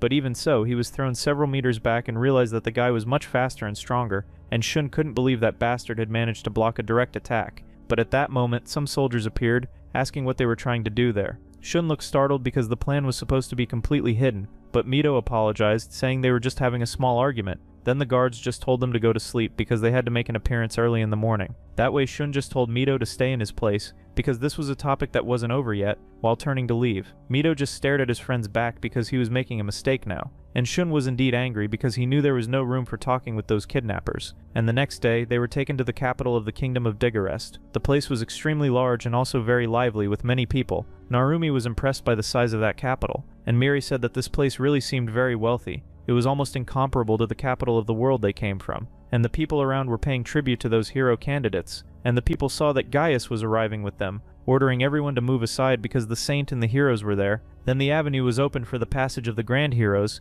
and each of them wore their combat outfits. Because of that, the people were cheering for the great heroes who would defeat the Demon King. Midu raised his hand in a heroic gesture, while Shun was complaining about having to act for that cursed saint, and the protagonist saw that many people didn't even look at the hero candidates. Maybe they had already lost hope in this world, and it was somewhat uncomfortable to walk down that street. It seemed that those people were used to this, thus we could see the grand castle that dominated the capital. There was the holy warrior Reigns welcoming all the hero candidates. While the youngsters were enjoying the grand and luxurious rooms, the girls were at the hot springs enjoying all that luxury. This time even Shun was having fun because they had delicious meat. However, Midu had no time to waste and kept training, and Kai just watched each of his companions in that place. It was time to gather more information about this kingdom and this world. Thus we were taken to a grand door, and inside it seemed to lead to the king's chamber. The protagonist was wandering around there and saw that this area was much more heavily guarded than the others. Then, as he walked by one of the palace windows, he noticed Rhinez and some guards nearby and went there to eavesdrop on what they were talking about. And they were talking exactly about the hero candidates who would rest in the castle tonight. One of the guards complained that they seemed like nothing more than children, and Rhinez warned that they also had great power. But the guard's biggest concern was about the Demon King's followers and spies infiltrated in the capital. The other comrade said the same thing, that they needed to be much more careful and double their attention. It was new information for Kai after all, he hadn't heard of any Demon King followers before. But Rika said that there was no problem because now they had several heroes there to protect everyone, and that it was already time for training, so he told his soldiers to follow him. It seemed that the protagonist's remaining questions wouldn't be answered now. Then we were taken to the stillness of the night, more precisely inside a tavern. And that tavern was the medieval type with people drinking everywhere. Kai arrived offering a gold coin and telling them to bring him the best they had, and the bartender saw that he seemed to be a foreigner. Meanwhile, in the background, people were shouting that the hero candidates were just stupid kids, but it was also clear that the church had great power to the point that people were afraid to speak about the saint. Then the bartender offered his beer to our protagonist, and the protagonist said that he was new in this country and wanted some information, asking about that rumor of the Demon King's followers. It was strange for the bartender to answer that because everyone knew that this kingdom was at war with the Demon King's army, but the Demon King also had terrible generals, and those generals could seduce humans with their limitless power. In other words, those humans who were seduced became followers of the Demon King. In other words, it was an organization of humans that the Demon King could control at will. Then, in the stillness of the night, on his way back, the protagonist kept thinking if the hero candidates truly had the power to defeat the Demon King and his followers. But once again, the one who approached him was Rin in the middle of the night. She immediately ran to him with a nervous expression, saying that she had been looking for him all night, and the protagonist revealed that he was gathering information about enemy territory. But Rin was worried because going out like that without warning was very dangerous, and also said that she could help him. He didn't have to do all that alone, but the protagonist just turned his back and let go of her hand, saying that he could handle everything himself and she wasn't needed. But seeing the girl complain so much, he just sighed and said that she could help. Yes, he needed information about the royal capital, and she could talk to the people around to get it. And the girl walked off humming happily because she could help their hero, and not far behind, those people were some hooded figures chuckling quietly. That same night, our boy returned to the dorms and just threw himself on the bed after gathering so much information, mostly useless, but got startled before falling asleep. Then he ran to the door because he heard footsteps on the other side, and when he went to the main hall, Midu was there with the other candidates. They immediately called the protagonist to join them. That was because Rin had disappeared and hadn't returned to the dorms, and the protagonist just assumed she was overdoing the interviews out in the streets. Midu also asked if the protagonist knew anything, but he just said that he was sleeping in his room and hadn't heard anything. That left everyone there deeply worried. Then Midu suggested that everyone split up to look for her. Rina was a close friend of hers, but they couldn't leave that girl behind after all, she was a comrade, so the group set out that night. The protagonist went to where he had last seen her, and when he looked around he saw what looked like a small card on the ground. And by the way, this was quite suggestive. It belonged to Rin. But right behind the protagonist, another person appeared as well. At that same instant, 3 figures emerged from the shadows with swords in hand, charging directly at the protagonist, trying to cut him down. Kai stared at those men, and in less than a fraction of a second, he managed to grab the hand holding the sword, pulled the man's arm backward,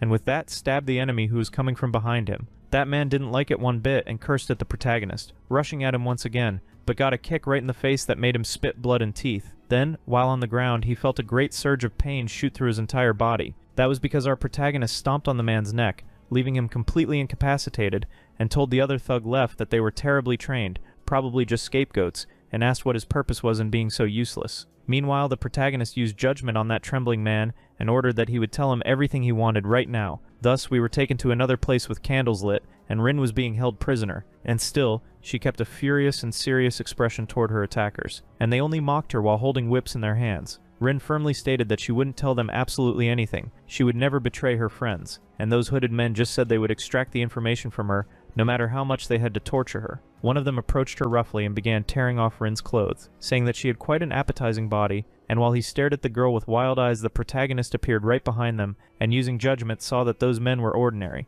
nothing special about them. Then he threw 2 daggers toward them and both were killed instantly. And Rin's eyes widened at seeing such a brutal scene. She didn't understand how those men simply dropped dead with those 2 blades in their heads, but then heard the protagonist's voice asking if she was alright, and now she understood what had happened. As the protagonist quickly went to remove her shackles, Rin didn't know how to thank him. Meanwhile, the protagonist started to inspect that place and also realized that something was approaching. So he stood in front of Rin and faced the main door because a kind of light was forming in the distance. And then a great flash appeared, and a man with a gigantic sword descended upon the protagonist. But Kai managed to pull his romantic little partner out of the way before that sword struck them, and the man praised them for dodging his sword. It was the holy warrior Rin is attacking them. The protagonist demanded an explanation for why he was trying to capture an innocent girl in the middle of the night, but Rin has declared that his title was no longer holy warrior, but now general of the Demon King's forces. The protagonist took a combat stance upon hearing that the man was an enemy, and Rin was doing this because if he eliminated all the hero candidates, he could wipe out this entire country.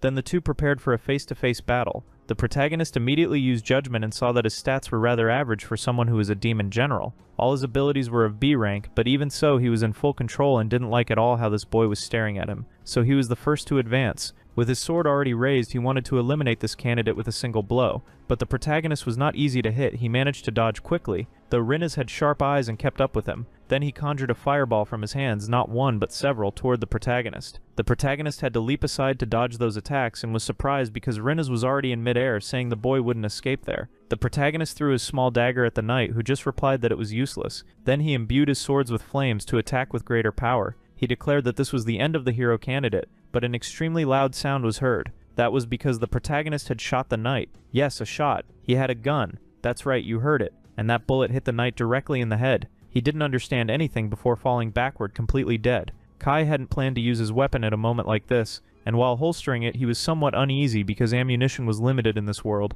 but he hadn't expected that the knight would leap in midair with such strength. Rin, being the most sensible person, asked how in the world he had a gun in this world, and the protagonist simply revealed that it was essential equipment for someone who was an assassin in the other world, but in any case the girl thanked him for coming to rescue her. However, the protagonist asked why she hadn't used her domination power on those men, but she explained that she couldn't use her power while shackled in those iron restraints. Our boy found that strange and went to check, but before that he threw his cloak over the girl. Rin also said that those men were planning to attack all the hero candidates, and the protagonist agreed. He had heard part of their conversation earlier. In fact, that man left outside had told him everything. It was hard not to spill the truth. After all, the protagonist had a blade pressed right up to his face. The cultist said he was following orders from someone much greater, who had to defeat the hero candidates, and it was precisely because of that that the protagonist discovered this location and knew that Rin was still alive, because they would use her as bait to lure the other candidates. The two began returning to the others, and on the way they saw one of the bodies completely sinking into a puddle of water. That seemed to be a curse that all followers of the demons carried,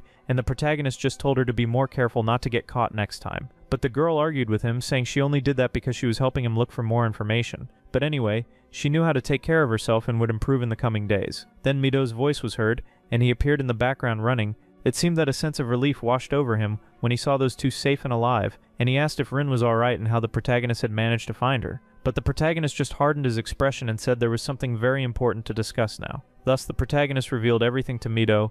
Before even returning to the dorms, Mido was shocked to learn that there were such cultists who were followers of demons, humans who wanted to defeat their own kind, and that was precisely why the protagonist asked them to be even more careful. Mido stated that he would report this to the Saint to strengthen their defenses, but Rin warned that if he did that, the Saint would just tell everyone to deal with it on their own, as she always did. Still, Mido wanted to tell all the other candidates so they wouldn't have any problems, but at that moment they heard a great tremor. Then a kind of explosion happened, and smoke began to rise in the city. Many footsteps started approaching, and suddenly the three were completely surrounded by those cultists. All of them held swords with malicious grins. Mito asked if by any chance those guys were responsible for all this. The protagonist just told him to shut up and stay focused on the battle. Now they had to eliminate those enemies and get out alive. That way the duel between them began, but not far from there the other candidates were also being surrounded, and a strange mist began to spread through the area. Even Shon's group, who were quite far away, ended up being encircled by those cultists. The protagonist was analyzing the abilities of those men. All of them had very low stats, practically ordinary,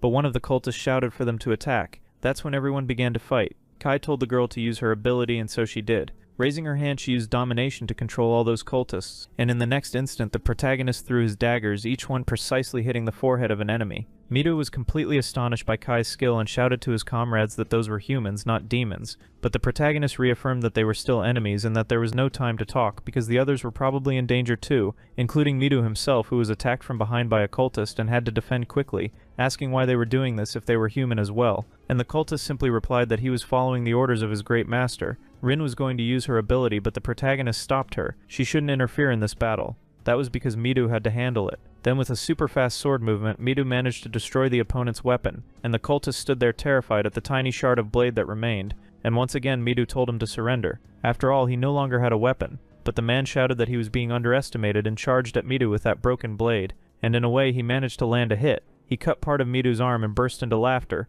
boasting that with just that blade he had made the hero candidate bleed. Midu looked at the man seriously. It seemed that words would no longer work. Then, he struck forward with a powerful blow to defeat his enemy. That way he eliminated the cultist. It seemed that at that moment he understood what had to be done. But the cultist was still alive, though barely, and the protagonist told him to finish the man off, or he'd just keep suffering until the end. But Midu asked if they couldn't capture him, save him, help him. Yet Kai said no. After all, they were under possession by another being. Even though he was human, he would be killed by the sorcery embedded within his body, and if Midu wanted to be the strongest, he needed to eliminate that enemy right now. He also asked which lives were more important, those of the cultists, or of his comrades who came from the other world. Midu just hardened his expression, sighed, and then brought his sword down on the enemy's body, declaring that he would save all his comrades from now on. Thus we were taken to other alleys and corridors of that city. It seemed that all the cultists had been defeated. That was because Shun was there, holding one of those cultists by the neck and lifting him off the ground, and the cultist was already on the verge of death, unable to breathe. Meanwhile, Shun had a dark look and ordered the man to disappear as he charged his divine protection in his hands. That way the man exploded completely, leaving nothing but ashes behind. Shun's comrades only said that he really was someone without mercy. On the other side, Rina was also destroying enemies with her fireballs. Since they were all ordinary, they had no elemental resistances, and she had already defeated countless enemies using her flames and asked her companions what they were doing when those enemies were still alive. That was because the girls were trembling with fear at the idea of taking a life. Rina shouted that it was their lives that were at risk. Now they had to act, so much so that one of her companions was soon kicked, and a blade nearly grazed the blonde's body, and Rina asked why they weren't reacting, why they weren't fighting at full strength. Meanwhile, on the other side, the saint wondered if she should give all the candidates her seal of approval. In the main square were the candidates along with those cultists, and once again the saint appeared. At that moment, all the enemies were terrified. One of them shouted that they should eliminate the saint as soon as possible. Leonora, in turn, just gave a small laugh, asking if they really thought they could do that, and all the men there drew their weapons to attack her. The saint simply observed that all of them had very amateurish powers from the Demon King, but again the cultists screamed for her to shut up and just be eliminated. Then they all rushed toward her with weapons in hand, and the moment all their swords were practically touching the saint, she showed a gentle smile and uttered a few magical words, and suddenly all the cultists found themselves on the ground. A golden light appeared and completely halted the cultists' advance. They couldn't understand why they couldn't move. An incredible pressure weighed down upon each of their bodies. Rina asked if that wasn't the same ability as Rin's, but the saint told her not to compare her power to something like that. That was because her domination ability had far greater power and range. Rina asked why the saint intervened and helped them all when she hadn't done so until now. The saint simply reaffirmed that everyone had passed her little test. Rina didn't know how to respond but thanked her, and the saint just said that it was natural. After all, they were all her subordinates. But at the same time, one of the cultists grabbed the saint's clothes, asking why she was ignoring them,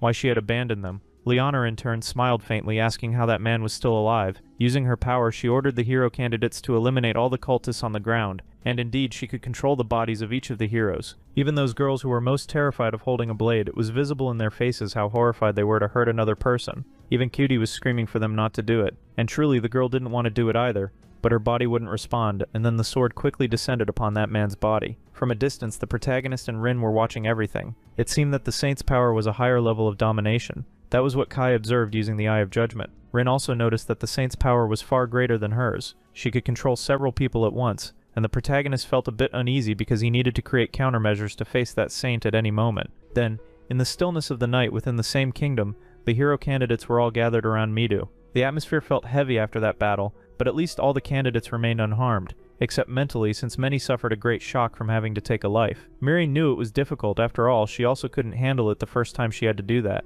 and Narumi didn't want to keep walking that path. It didn't make sense how that saint could control people around her and simply command them to do whatever she wished. Even Rina had been controlled and she felt somewhat distressed about it, but Miri just lowered his head, saying it was all his fault for not being strong enough, yet the others knew it had nothing to do with him. There was no way he could have interfered. Rin also said that if she had arrived earlier, she might have saved them, but Kai told her that it wouldn't have made any difference. No one could control or resist Leonora's power, and Kai was still uncertain as to why the saint had decided to help and save the candidates, given that 2 groups of cultists had attacked all the hero candidates. There were countless questions after defeating the demon general Rinas, and with this intervention from the saint as well, then he called for Rin. He needed to talk to her alone. Thus the girl quickly followed him, and they went straight to the protagonist's room. And the girl was completely flustered, asking what they were going to do there in the middle of the night, just the 2 of them alone. Kai only said that he wanted to learn more about the saint's power, since Rin had the same ability as hers, and it seemed the girl completely misunderstood. The 2 stayed silent for a moment, and the protagonist ordered Rin to dominate him first, and that line didn't come out so well. The girl screamed in embarrassment, but the next day, after repelling the demonic cult, a great celebration was held to honor the heroes. The people in the street seemed much happier to see the potential of these new candidates, and everyone was celebrating. It was a little embarrassing for the new heroes to have to go through that, but they had to act for the good of this world, except Shun, who always had a scowl on his face, and also the protagonist, who stayed in the rear watching everyone. He kept observing whether Leonora had planned anything suspicious. She was the most dangerous person there, even more than the Demon King himself. Then, in front of the great royal palace, everyone gathered around Leonora. That was because it was already time for the group to return to the city from which they had been summoned. Midu asked if the saint would come along, but she said no. She had other duties, and Gaius would accompany everyone back. Ten was worried because they didn't even have dorms anymore. After all, everything had burned down. But at the same time she was concerned about her friends because the 2 of them were trembling. It seemed they were still in shock, so she approached them asking if they were all right, but one of the girls was trembling uncontrollably. Her eyes were already distant, and from afar the saint asked if something had happened to her, and the moment that girl heard the saint's voice she practically tripped over her own feet. If it hadn't been for Rina, she would have fallen to the ground, and the saint just watched the girl's condition. When she turned her back, she only said that the girl would be fine. It was just a natural shock, but Rina didn't like that at all and went to argue with the saint. However, Leonora didn't even turn around. That was because the little blonde girl was simply telling her friend not to fight. After all, it was all her fault, and the saint only gave one of those wicked smiles and said goodbye to all the candidates. This time, her aura even seemed sinister. Even Midu, who trusted her, got a bad impression, and the protagonist just watched her leave, and Shun smiled because he knew that kidnapper was evil. Gaius ordered that they should depart immediately. Then, in the stillness of that night, along the way they set up a new camp, and Shun wanted to continue with his plan. Once again he gathered the group that wanted to rebel in the middle of the forest. Gaius just watched those men heading out, and it seemed their plan was about to begin. Rin asked if it was really a good idea to confront that night. The protagonist neither agreed nor disagreed, but Leonor wasn't there, and there were fewer than 30 guards escorting them. It was the best opportunity to eliminate Gaius as soon as possible. Thus we were taken to the middle of the forest, and Narumi said there was a monster for Gaius. That's why he had come here, but he couldn't find anything around. Gia said that if there really were a dragon, as Narumi had claimed, things would get very complicated since it was too close to the kingdom, but Narumi shouted and pointed his finger, making Gaius go on high alert. But who appeared behind the night was Shun, and as the mega explosion blew up everything in the area, Narumi floated away, saying he almost got caught too. Gaius managed to escape that explosion, but even so, he was caught in the flames that scorched his body, and he just glared at those little troublemakers. And Shun said that guy was really strong since he had used his full power in that explosion. Then he pointed his finger, and at that moment Gaius felt such fear that he had to dodge backward. And again, Shun said that his specialty wasn't a direct attack. That was because when Gaius stepped on the ground, a landmine exploded through Shun's magic, creating a pillar of fire. He even mocked the old man, saying he was stupid for falling into a teenager's trap, and Gaius was already on the ground, completely scorched and battered. Though it seemed he had used mana to protect his body, he really was a cunning old man. Gaius only said that he had underestimated the boy because he was using dirty tactics to ambush him. Shun spread his arms, thanking him for the great compliment. After all, he had to do that to eliminate a great knight like Gaius, and around him all the candidates involved in the plan joined the action. But Gaius wasn't going to surrender. He stood up and positioned his sword for attack. Shun ordered everyone to go all in without mercy. But Gaius still had one card up his sleeve as he took a small blue orb from his pocket and threw it into the sky. That same orb exploded into an extremely bright light. The night practically turned into day from those explosions. Midu, who was far away, asked what that was, while Rin was mesmerized by the glow because it was so beautiful. Meanwhile, the protagonist watched, already realizing what had happened. It seemed Shun had been quite careless. On the other side of that light, the soldiers pointed toward it, saying it was a signal of disaster, and that they were probably under attack by someone. One of the lead guards said they needed to run in that direction immediately, but he was completely pierced through, and who appeared next was the protagonist, blade in hand. The soldiers were completely shocked to see one of the heroes approaching them. The protagonist grabbed one of the soldiers in front and said that it was nothing personal, but they had to be eliminated now. Then he quickly drove his blade through that guard. The next one just screamed at the protagonist, and as the man swung his sword down, Kai narrowly dodged it, but he also had to be eliminated, so Kai pierced upward. The protagonist observed the other soldiers in the field and threw one of the bodies at them, distracting them with it and opening a gap for Kai to move to the flank, and with a precise strike he pierced the armor of one of the guards. This time he drew 2 daggers, and the guards asked why a hero candidate was attacking them, but Kai said they didn't have time for questions. Then, only the sounds of ambushes, screams, and blood echoed across that field. Thus, we were taken back to the small team ambushing Gaius, and the group kept shouting at him, but even with so many attackers, Gaius managed to suppress them. Narumi, in turn, used his elemental wind magic, creating a great spear of air and hurling that gigantic lance toward the knight. Another hero had the ability to buff other skills, and he did so with that spear, making it even stronger and faster. Gaius swallowed hard when he saw all that power coming at him, but even so, he managed to dodge it by a hair's breadth. But by doing that, he left an opening for another hero to attack him from the flank. But Gaius said that he was very slow, turning his sword to strike the hero. However, he was completely surprised because that hero's divine protection was a metal body, allowing him to block the blade. Gaius grew irritated because his sword was now completely shattered, but he couldn't waste any time. Why? Shun was already coming from the other side with his fists raised, and with another punch he blew up everything in front of him. Gaius managed to block with his already battered sword, but was dragged far away. Then he drove his blade into the ground. That was because he had lost his arm in that last explosion, and he was at his limit. Shun only called the old man persistent. Narumi told them to hurry because they didn't have any more time to waste. That light had already been emitted. Gaius only said that everything was going according to his plan. And then Leonora's voice came from beyond as she arrived at the battlefield. None of the heroes understood how the saint had reached them, since she had stayed in the royal capital. On the other side, several guards were being taken hostage, and Mido asked what they were trying to do. It was Rin, using her power to restrain the remaining guards, and she simply said that she was following orders, and it was quite simple. And Mido asked whose orders those were. None of the girls could believe it because Rin ignored the others. Kai appeared in the background apologizing, but those orders had come from him, and Mido still didn't understand what was happening there. The protagonist only said that he had finished off the rest while Rin had captured 7 soldiers, but Midu asked what he had done. How so? He had handled 7 while the protagonist said he had eliminated them. Even Rin widened her eyes, and Midu asked why he had to do that. What was the point? Kai explained that it was simple. Shun was already fighting Gaius. They couldn't allow any more interference. And Midu grew angry because once again, that guy hadn't followed his advice, and Rin realized this was a rebellion. This would complicate things for the heroes, but the protagonist pointed toward the soldiers who were tied up, saying that they would answer everything they wanted to know, and Midu asked if he was really on Shun's side, but the protagonist replied that he wasn't on anyone's side, he was only doing what needed to be done, and the most important thing now was to find Shun rather than stand there arguing. Indeed, Midu turned and said it wasn't time for talk. They needed to stop Shun and his group right now and ran off. On the other side, the saint was saying that her old protector had lost, and Gaius joked that not even he could escape old age, and Narumi asked what they should do now that the saint had arrived, and Shun only said they had no other choice, they had to fight her, but the others were terrified because she could control them all. The saint corrected him, saying it wasn't as if she could control only the heroes. In fact, as long as she had mana, she could control everything around her. Shun only called her a coward. After all, this didn't seem like a fair fight. But the saint just laughed softly again, saying that if he kept up those provocations, he would meet his end. Gaius shouted that she shouldn't use her ability to enslave them because it consumed too much. However, Leonora said that she was the saint, meaning she could do that. After all, God loved her above any other being in this world.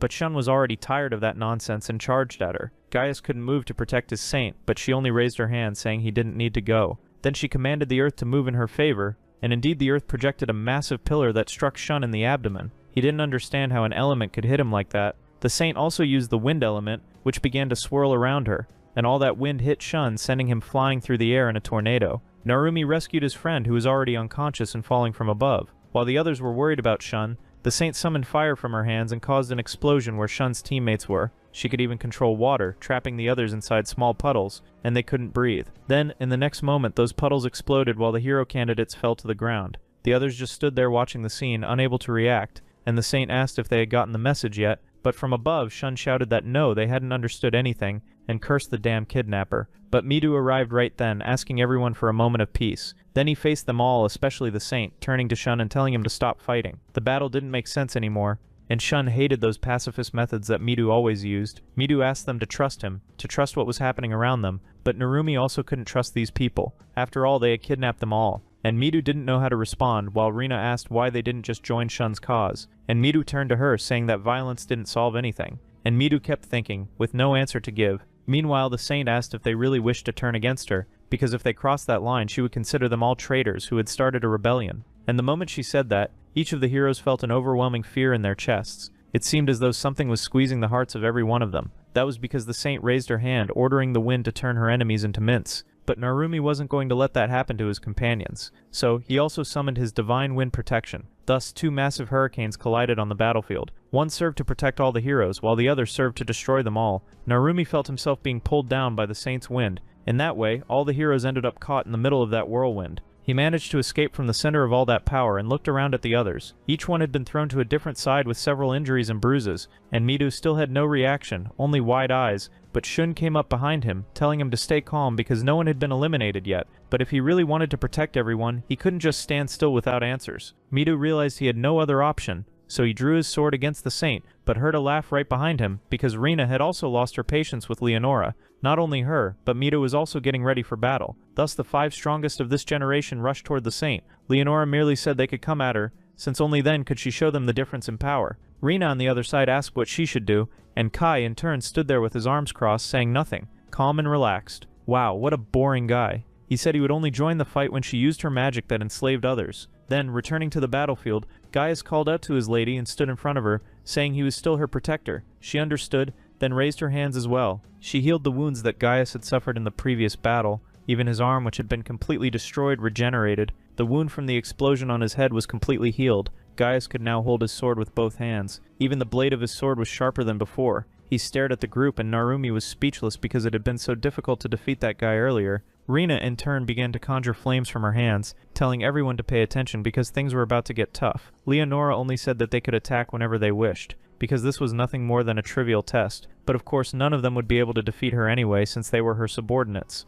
Midu, in turn, shouted for the battle to begin. He went directly to face Gaius. The two blades clashed, and Gaius noticed that Midu's blade of light was quite strange, so powerful that he had to leap away from him. It was the first time he had crossed blades with that boy, but at the same time his own sword was completely cut. Beside the saint, she was conjuring several sharp ice shards, and she fired all of them toward Midu, but Rina intercepted them, using combustion to completely explode that ice. It seemed the saint didn't like that at all, but said that Rina still had much to learn. That was because the barrage of ice kept coming toward the swordsman, and Midu didn't blink, countering each shard. Narumi was also moving in to provide support right behind him. Then several rocks began to levitate in the field. Midu was about to lead the attacks against the saint, so she asked Narumi for help, who froze several blades of her companion, and those incredibly powerful attacks were flying toward the saint. The two hoped that this attack would at least reach her, but a sort of mana shield surrounded Leonora, repelling all the attacks, and the stone simply fell to the ground, and the two heroes were shocked to see it, because their magic hadn't even come close to her. She declared that God loved her, so she would never be harmed by mana.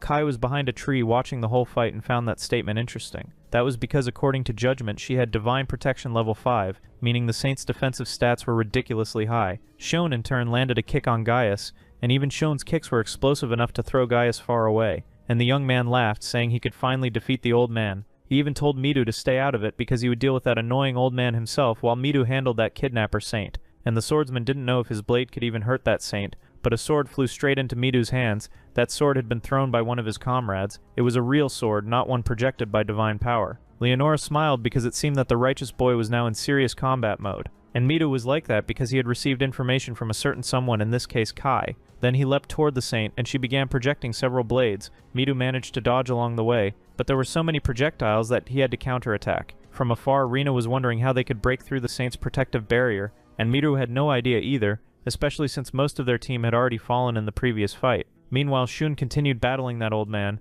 and Gaius, now fully recovered, could attack with full power again, but Shun was extremely excited. After all, he wanted to beat up that old man, and using everything he had learned and more, he managed to sweep Gaius off his feet, surprising the old knight with the boy's movements, and Shun landed a blow square on the old man's chest, sending him skidding several meters back. And Shun asked why Gaius's movements seemed so weak now, even though he had already fully recovered his stamina, and Gaius noticed that Shun could no longer use his divine protection of explosion. On the other side, the Saint was hurling several fireballs, and Mido had to dodge by leaping high into the air. That was quite bad because he couldn't get close to Leonora, but there was one thing he could still do to defeat her as soon as possible. So he stopped moving while the Saint stood with her hand raised. Leonora praised Mido greatly for being able to dodge her attacks. It was impressive, and if this battle continued to drag on, Mido would lose. After all, he didn't have infinite stamina, especially since everyone's divine protection wasn't working. Everyone was exhausted. Moreover, the distance Leonora could cover was far greater, putting him at a clear disadvantage. Then the Saint was startled because Mido suddenly accelerated even more.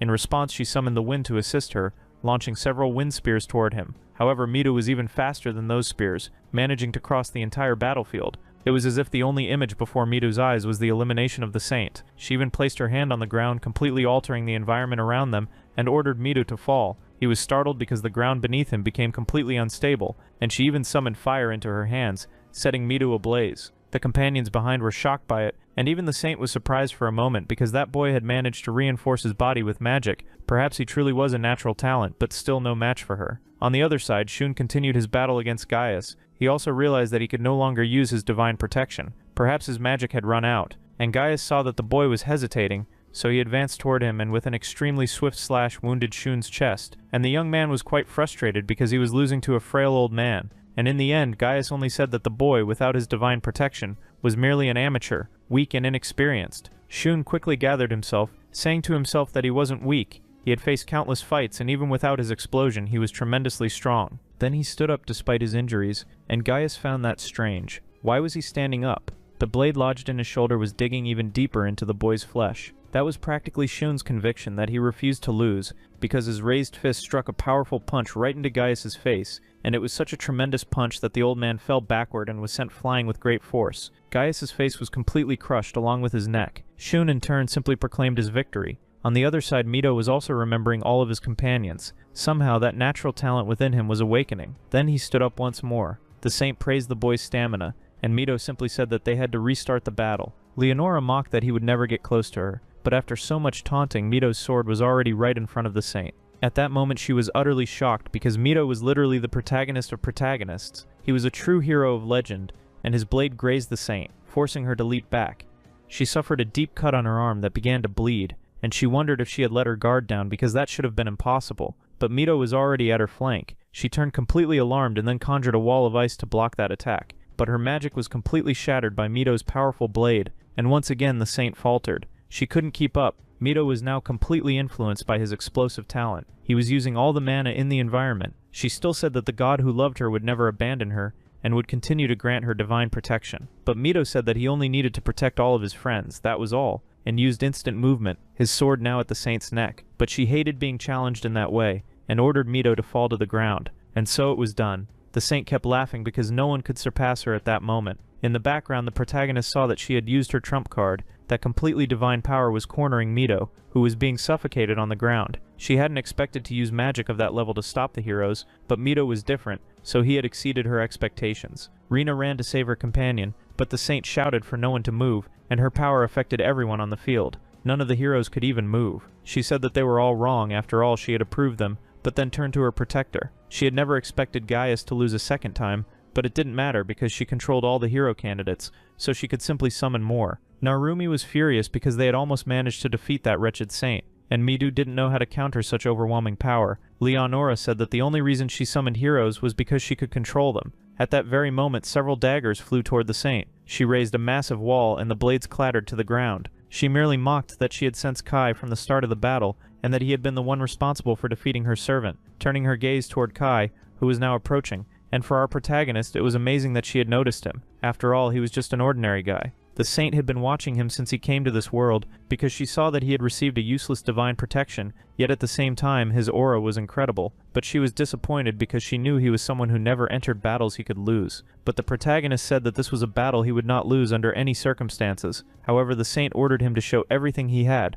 At that moment she also ordered him not to move using her divine power, and the protagonist could see that her power to make slaves was truly very strong. The Saint laughed, saying that was exactly why she controlled the heroes. But then a very loud sound echoed, and the Saint's shoulder was pierced by something she couldn't understand. It was from the shot of the protagonist's weapon, who said that he was used to exceeding people's expectations. She shouted, asking how he could move and what kind of magical weapon that was, and another shot was fired. By the way, the protagonist's aim was pretty bad since he ended up hitting the saint's abdomen, and she was outraged because she didn't know what kind of armament that was. Kai explained that it was a tool used in his world to eliminate people. The saint didn't know what kind of magic that was, but prepared to counterattack with fire. She threw a burning combustion toward the protagonist and laughed again, thinking Kai had lowered his guard, but she didn't understand why only his clothes were burning. Then she heard a noise behind her, and Kai was already pointing his weapon at the saint, ordering her not to move. Just by watching her battle against Medu, he knew she was terrible at physical combat, and also warned that he was very quick on the trigger. She shouldn't try anything funny.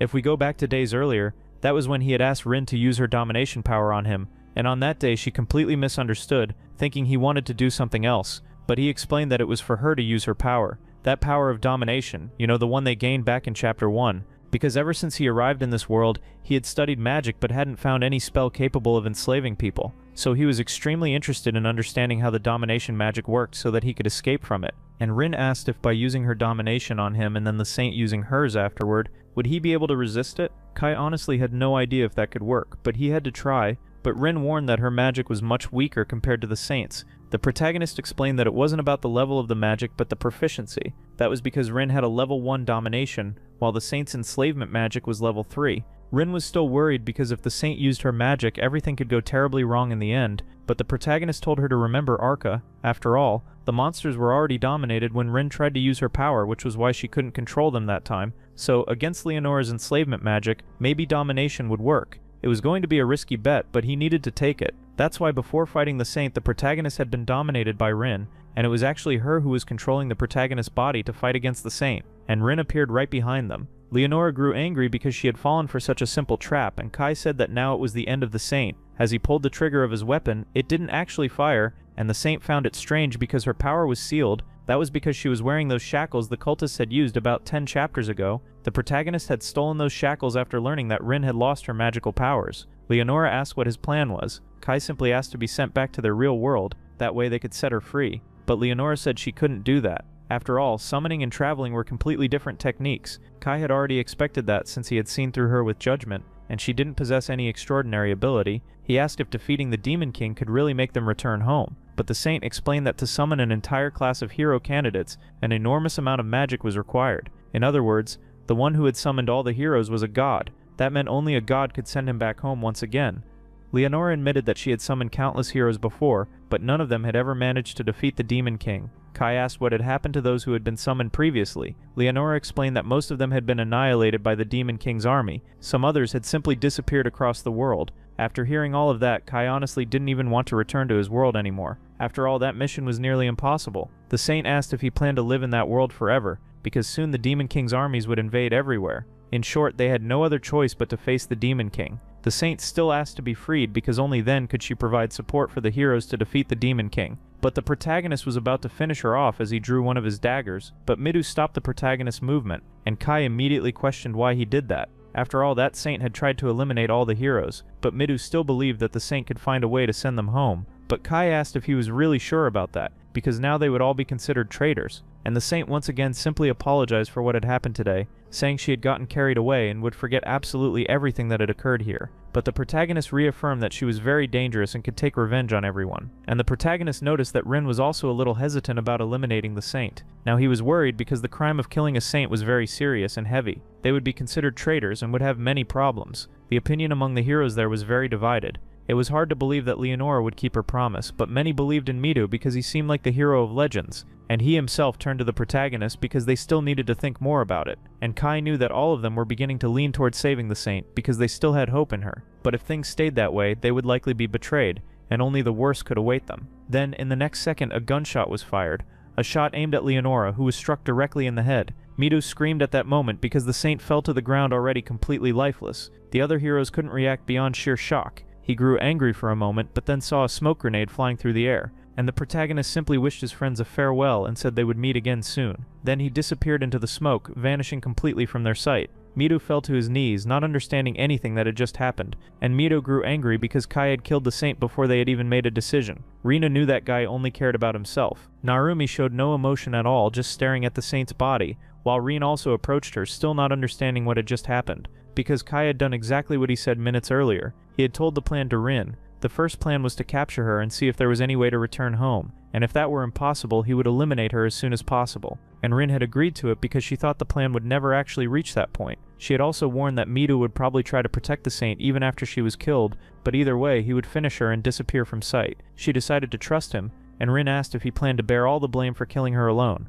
The protagonist said yes, they should put all the blame on him and then return to the Empire. She only needed to worry about using her domination power so they could make it work, but she was still worried trying to understand what would happen to the protagonist after all of that. Even so, she was completely convinced that he had made the right choice, and while looking up at the sky she hoped the protagonist was safe. Then we are taken to the other side, under a blood-red moon. Someone was laughing, saying that those hero candidates were truly loved by the god, and before him was a man kneeling. He was a high-ranking executive of the Demon King, one of the 4 Celestials, the King's Wings, Winberg. The next day the protagonist was wandering through the forest, even stopping to drink some water from a nearby stream. In fact, it had been 2 days since that incident with the saint, and according to the maps, he was close to a city. He only needed to climb that mountain, and upon doing so, he indeed found a walled city in the middle of the forest. That city's wall was so perfectly built that not even modern engineering could probably replicate it. In the middle of that night, Kai managed to get very close to the city. It seemed that the news about the one who had killed the saint had not yet reached this city, so there was no special surveillance. So he decided to climb the wall, threw a grappling hook with a rope to scale it,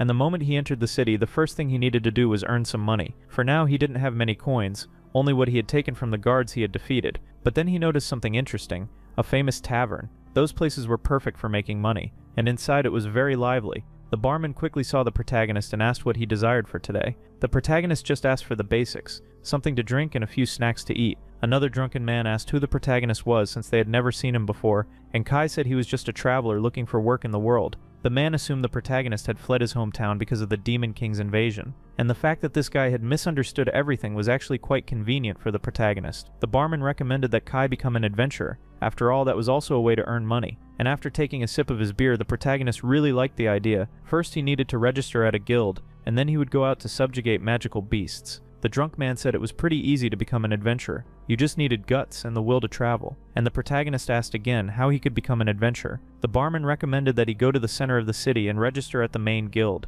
The barman knew a lot about it because he had once been an adventurer himself but had retired to open that bar. Then he handed over the food that the protagonist had ordered. Thus the next morning Kai woke up completely exhausted. It seemed his night's sleep had been intense, and he just went downstairs and paid for his lodging. Meanwhile, the inn girl thanked him greatly. As he left, the protagonist didn't yet need to use his hood because the news of the saint's death still hadn't reached there, and also because in this world they had no technology capable of photographing his face.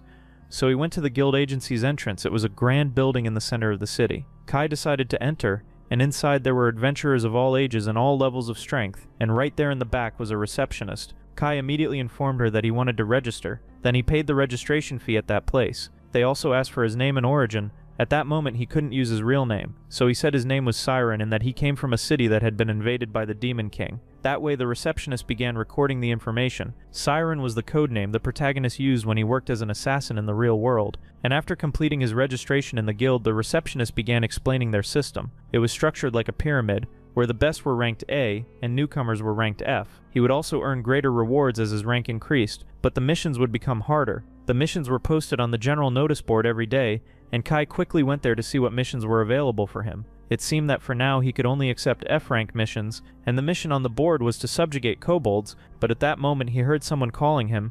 It was a little trio of rookies saying that the protagonist would never be able to defeat those kobolds, because with that weak and skinny body it was simply pathetic. And in a way, Kai got irritated because it felt like one of those cliché shonen scenes, so an awkward tension filled the air, but Kai just thanked them for their advice and asked them to leave him alone, and the men didn't like that. After all, they thought that guy would get angry and start a fight. Once again, they blocked the protagonist's path, saying he had terrible manners and should treat older and stronger adventurers with more respect. Then one of them reached out to grab the protagonist, but Kai caught the man's wrist. That quickly startled the one-eyed man because he realized this boy's strength was far greater than expected and ordered him to let go immediately. But with a simple snap of Kai's fingers, the guy was already dizzy. Then he ordered his comrades to deal with that upstart, and indeed the two attacked the protagonist from both sides, throwing punches from the right. But as expected, he wasn't going to lose to 3 random thugs who appeared out of nowhere, and he simply left the guild with the mission in hand. It seemed that the level of adventurers here wasn't very high. Compared to the hero candidates, they were extremely weak, so he headed toward the forest, precisely in the direction where the mission required him to defeat the kobolds. Upon getting close, he began to examine the area more carefully. Then he spotted some tracks, a trail of feline footprints. They were still fresh, leading deeper into the forest, and he began tracking them with even greater focus. Then he frowned because he realized he wasn't alone and wondered if those were the kobolds, but suddenly he felt a violent killing intent from behind and quickly dodged, as one of the kobolds nearly struck him with a sword. It seemed that this monster had stolen the sword from a human. Right after that, another one appeared, holding a piece of wood, and Kai had to dodge again while analyzing them. He threw dirt directly into the kobold's eyes, blinding it for a moment. That gave him an opening to attack the one right behind. Then with a kick, he disarmed the kobold with the sword, and as it fell to the ground he seized that rusty weapon and drove it straight into the monster's neck. Meanwhile, the kobold behind was completely terrified by the scene, but Kai quickly turned and threw several daggers, each one piercing the creature's body, making it collapse instantly. He used judgment to analyze them and found that their stats were relatively low. Back at the Adventurer Guild, everyone was astonished because the rookie had brought back the kobold's ears as proof that he had defeated them. Kai had subdued all the kobolds in the area, and the receptionist asked if he had really done all that alone. The protagonist replied yes, it was much easier to track and hunt those monsters, but the most annoying part for him was having to keep tracking those beasts. That's what made being an adventurer truly difficult. For the local adventurers, it was strange to see someone show up out of nowhere and defeat so many at once. The receptionist went into the office to prepare his reward. Then, under the quiet of that night, the protagonist held a small pouch full of money. It seemed he had earned quite a bit just by hunting those weak monsters, and for safety, having that kind of money was good for ensuring his survival. Now he planned to work on gathering more information, but as he looked ahead, he noticed a man standing in the street, seemingly waiting for him. Kai asked who he was and if he had any business with him. This was Laylee, a B-rank adventurer, asking if this struggling boy was named Siren, and if he had a rough day hunting those kobolds, cracking his knuckles as he spoke, and the protagonist confirmed, saying yes, after all, it had been his first day as an adventurer. Of course, Laylee didn't believe that. How could a rookie adventurer defeat so many kobolds at once? But the protagonist just sighed, thinking this guy seemed pretty stupid. Then Laylee lunged at him. He wanted to test his abilities, so he raised his fist toward Kai, but Kai swiftly dodged. Laylee couldn't land a single punch on the protagonist, and was already starting to get tired, so he spun his body to attempt a mid-air roundhouse kick, but Kai simply swept his leg, making the man crash to the ground completely, admitting defeat. The protagonist even said that the guy's speed was quite impressive, but he lacked any finesse. Laylee kept getting irritated and charged at the protagonist once again, but this time his arm was completely caught, and with a single move, Kai threw Laylee to the ground, locking his arm and asking if he really had any experience fighting humans, cause he looked pretty stupid. And Laylee kept trembling in pain. After all, his arm was locked in a hold. Then a few minutes later, the two ended up talking more calmly, and back at the tavern he apologized profusely for what he had done to the rookie. He even bowed his head as a sign of respect and turned to his men, saying that they had lied to him. That was because they told him that Siren had stolen their prey and also their money, so once again he made his men apologize to the protagonist, and all of them knelt down, even changing their attitudes completely. The protagonist had no problem with that, but he had a few questions to ask them, and by then Laylee was already much friendlier with the protagonist, saying he would answer everything he could. Then he revealed that he was an adventurer, and for that reason he had registered at the guild in this region to earn more funds for his journey. But he advised Kai to find another place because, with the strength he showed today by hunting that pack of kobolds, he clearly had much more hidden power. But the protagonist just drank his beer, saying that he was searching for a way to travel to another world. That surprised the group, who asked if that was really possible, and one of them said yes. After all, the hero candidates came from another world, and that was exactly what the protagonist wanted, to know how to go to that world. It's not like Laylee was familiar with magic, but for the protagonist, any bit of information was enough, anything that could help him. And Laylee had someone in mind, the Sage of Obana. Surely he must know something. Our boy asked for more explanations, and then Laylee explained that this sage was an elf who came to help this country. The protagonist had read that sage's name before in some books. That man lived deep in the forest, surrounded by magic and fantastical tales. They had also heard that he was probably the most intelligent person in the entire kingdom. Not only that, but probably also the greatest mage in the world at the moment, and that was exactly what the protagonist needed. Someone with that level of ability, but one of the men asked if anyone even knew whether the sage was still alive. After all, he would be over 100 years old by now, and Laylee laughed, saying it was just an old story he had once heard. Maybe none of it was true, but the protagonist got quite excited while drinking his beer and then just said goodbye to his new friends. But Laylee asked one more question, what the protagonist planned to do after discovering how to travel to another world, and Kai just said goodbye, telling them they could imagine what would happen afterward, and then he left everyone there with blank faces. Going back to the guild, our boy collected his rewards for completing a few more missions. That way his funds were ready for the journey. It had already been a week since that incident with the saint. Even that rowdy gang of troublemakers was now friends with the protagonist. But today he wasn't in the mood to drink with them, and they just said goodbye to Siren, saying they'd meet again next time. Now what the protagonist needed was more information about that sage. His name was Yubana, and he was somewhere deep in the forest, so from now on there was no reason to stay in this city any longer. He needed to visit the sage. Thus we moved to the Holy Temple. In the first city, the heroes were gathered with a few holy knights. This was Captain Ryan Hit, asking Midu a few questions. That was because our protagonist from the other side of the story was now working alongside the Holy Knights, and the captain praised him for achieving enormous contributions in just 1 week. Miri could see that this man was very different from Leonora. He didn't have a wicked air about him, but the captain quickly changed the subject, saying that they needed to decide how to mobilize the hero candidates. After all, they had to go to the front lines to fight against the Demon King's armies, and that was exactly what the captain wanted to determine, who was fit for battle. Then he showed a map right in front of them, indicating where the wars were taking place. First, they would go to a fortress located on the front line of the war. Midu agreed with that, but reminded him of the promise. The captain just winked, saying that he would protect those candidates who weren't suited for battle, and Midu felt relieved knowing that someone would protect them. But even so, he said he would give those heroes some kind of task, otherwise they would just sit idly in the rear doing nothing. And Midu remembered one of them. Indeed, giving them lighter tasks would be better. Midori asked when they would depart, and the captain winked again. It seemed he had some twitch in his eye, saying they would leave in 1 day because the situation there was urgent. That way the pair of heroes left the Great Hall of the Temple, and Midori was happy. That man had accepted all the requests. Midu was also pleased with that because now he could fight without feeling guilty. It seemed that things were finally calmer now that they were no longer under the Saint's control, and Midori wondered how that guy must be doing, while Midu was also thinking about our protagonist, because a week ago when they returned to the first city and announced that the Saint had been killed, the high-ranking executive of the church was completely shocked. How could the Saint have been eliminated? Reyna's explained that it was done by a criminal named Kai, one of the hero candidates. The guards also couldn't believe that it happened, and once again the executive questioned if it was all true, while Reyna simply accused that man of being a traitor. The guards announced that they had to send an inquisition to hunt down this hero as soon as possible, but the executive said that story sounded rather convenient for them. But Shun frowned at that old man as well. It wasn't as if the executive wanted to blame the heroes, but they needed to confirm that the Saint had truly been killed by that man, and more than anything he suspected that the heroes had worked together to eliminate the Saint. Midu only lowered his head without saying a single word, but one of the guards appeared, saying he had been there and seen everything. He declared that the heroes had tried to protect the Saint, but she was swiftly killed by Kai. Other guards also came forward to defend them, and the executive finally relaxed, stroking his beard since the guards vouched for them, asking if that other hero candidate was really that powerful. And Midu said yes. He was so powerful that he had been hiding his strength until now. Thus, the executive only said that they should go to his office to have a proper conversation, and in the background Rin was using domination to make those guards speak all those lies, and Midu thanked her because without that they would all be finished right now. So, in the present moment, Midu still seemed very worried about Kai. It was obvious, but he still had to remain strong to protect everyone. And as they walked through the hall, Midu was troubled because Kai had sacrificed himself to protect everyone, putting his own name at risk. He was angry because Kai had done what Midu should have done before, and he was determined that he had to protect everyone, including our protagonist. Then he gathered the other heroes at the end of that afternoon, telling them that they had been mobilized to head to the front lines the next day, and the thought of a real battle made them all quite nervous. And Rena asked, why are they acting like this if they join the attack team? It's not like they have many options. After all, they were just side characters.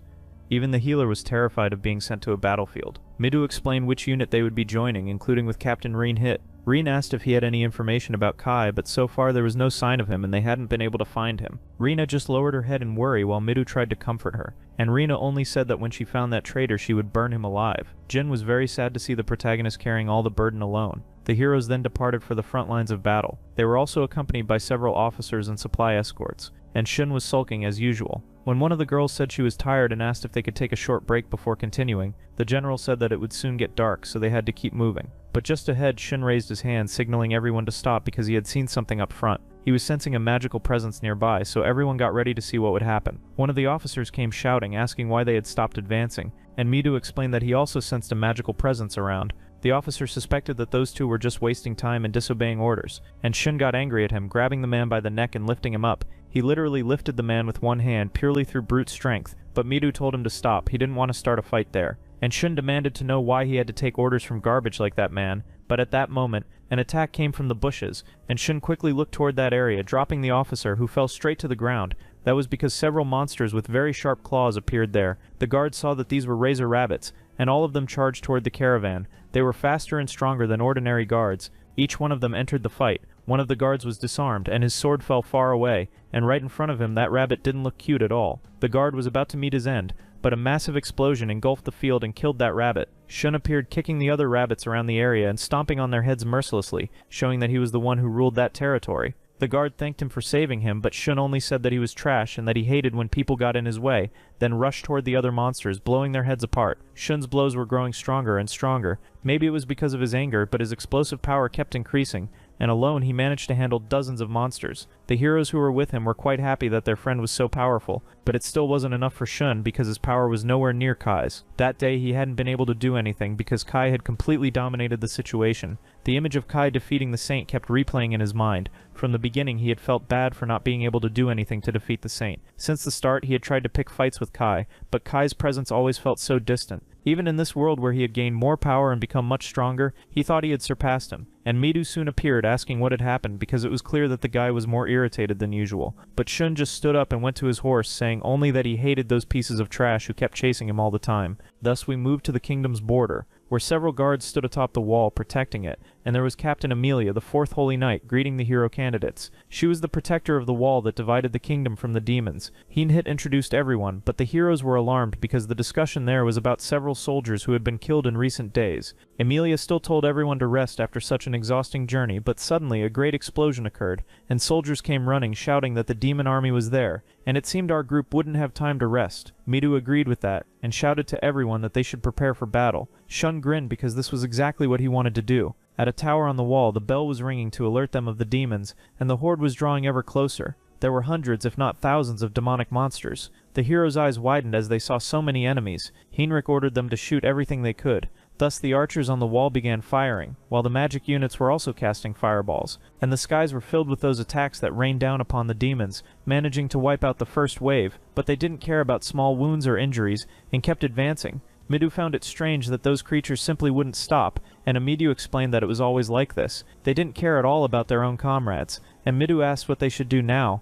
The captain left command of the wall to the 8th Holy Knight. He would give the orders from now on. Heinrich wanted to wish them luck, but seeing that horde, it was hard to do so. Midu didn't understand those words, but Reyna said their companion had gone down ahead of time. That was because out in the field a massive explosion occurred, and the demons were wondering what that was, and atop a pile of corpses stood Shun, extremely excited to defeat them all. Those followers of Shun were there to fight the demons head-on, but the monsters didn't care and only called those boys idiots. However, another wave of explosions followed, and Shun declared that the demons seemed much weaker up close and that he would eradicate their existence from this world as he went on blowing everything apart. Back at the wall, a breach had opened and the demon horde began invading. Just one demon was enough to defeat several human soldiers. One even wielded a golden axe, but before he could strike the soldier, he was completely destroyed by a swift blade and fell to the ground. And the guard, who had already been reused in about 50 scenes, stared at his great hero, who was clearly Midu arriving on the scene. The demons set their sights on Midu and charged at him. However, the swordsman's new ability was sword extension, increasing its reach. With an intensely sharp gaze, he sliced through all the demons around him. His sword was even more powerful now and resonated with his mana. He knew he could keep growing stronger because his power was expanding. He declared to his friends that they could win this battle. They just needed to advance. That way everyone was filled with determination. Midu couldn't afford to hesitate now because hesitation could cause his companions to fall as well. That was the price he had to pay to follow Kai. Midu also ordered them not to just stand there watching and began casting her telekinesis, while Rena was conjuring multiple explosions around, and Rin provided support for those managing to infiltrate the wall. Thus the heroes engaged in an extremely fast battle, forcing the demons to retreat. Now the guards couldn't believe that those hero candidates were so powerful. Heinrich ordered the guards to give cover to the heroes. In this way, several officers descended to the battlefield to help them as well. Out there, the demons had already been defeated. Shun and his group were a bit exhausted. Mido appeared shortly after, having driven the demons away from the wall. Emilia raised her sword with conviction, declaring that they had achieved victory today, and everyone on the wall celebrated that great victory. Then, while descending, Mido stared into the horizon, and Heinrich asked what he thought about his first victory on the battlefield. Mido was sad because he wanted to do more but didn't have the strength yet. The captain just placed a hand on the boy's shoulder, saying he had great potential and shouldn't hang his head,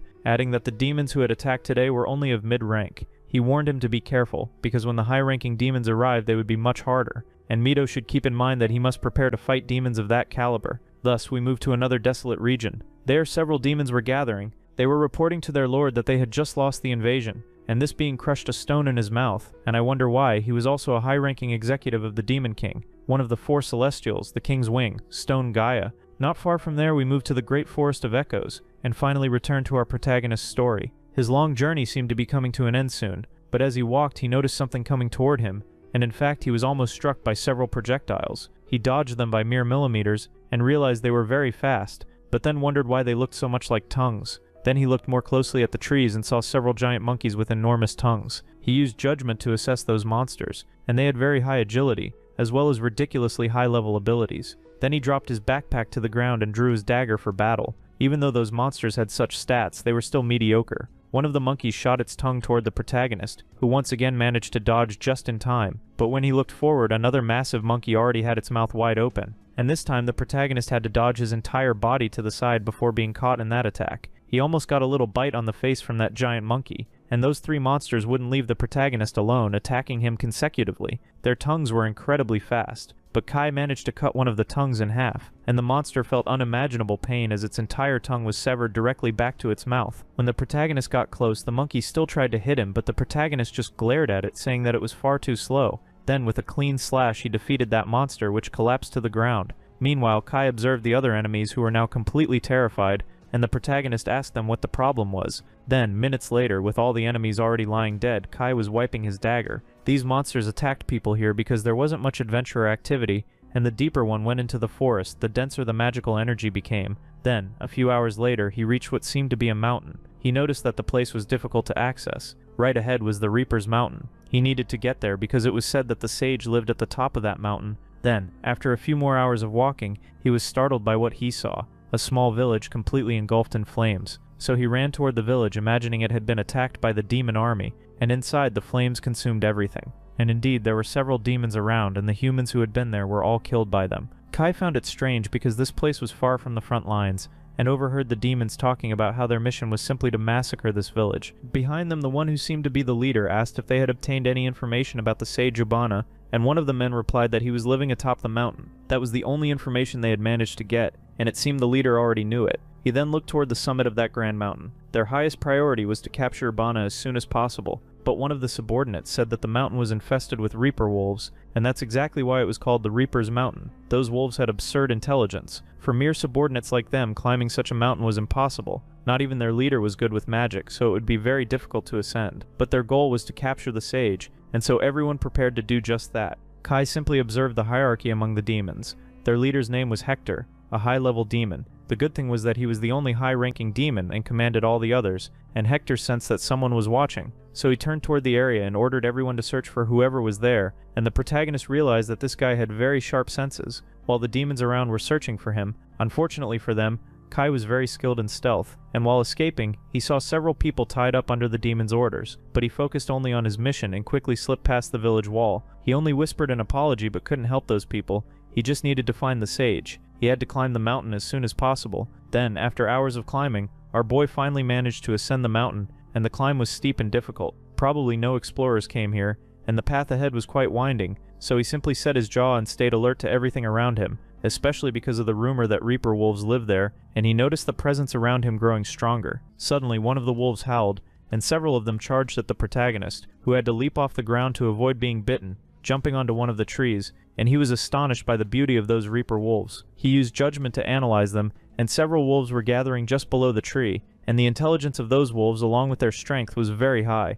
One of them charged and rammed its head against the tree, which by the way must have hurt. Destroying the spot the protagonist had been standing on, Kai plucked a leaf from the tree and infused it with mana reinforcement, firing it toward that giant wolf, and that single reinforced leaf was enough to annihilate the monster. Along the way, the protagonist had also learned to strengthen his body with mana, but those wolves weren't about to back off and charged again. However, he struck one of the wolves coming from behind. That surprised the wolf approaching from the front, which ended up colliding with its companion, and with the impact of the crash, both of them tumbled over right there. But there were still many wolves ahead. Kai was amazed because the mana reinforcement on his body was truly something powerful. He had done this because the last time he fought Leonora, she had told him his mana reinforcement was weak, and he realized that she used exactly that reinforcement to overpower others. He knew he still wasn't controlling 100% of his mana, but even with the little he managed to channel, he already possessed great power. So he was putting all his effort into mastering that mana reinforcement to become even stronger, while he annihilated another wolf. He was training his mana reinforcement as he climbed that mountain, and a trail of light passed among all the wolves.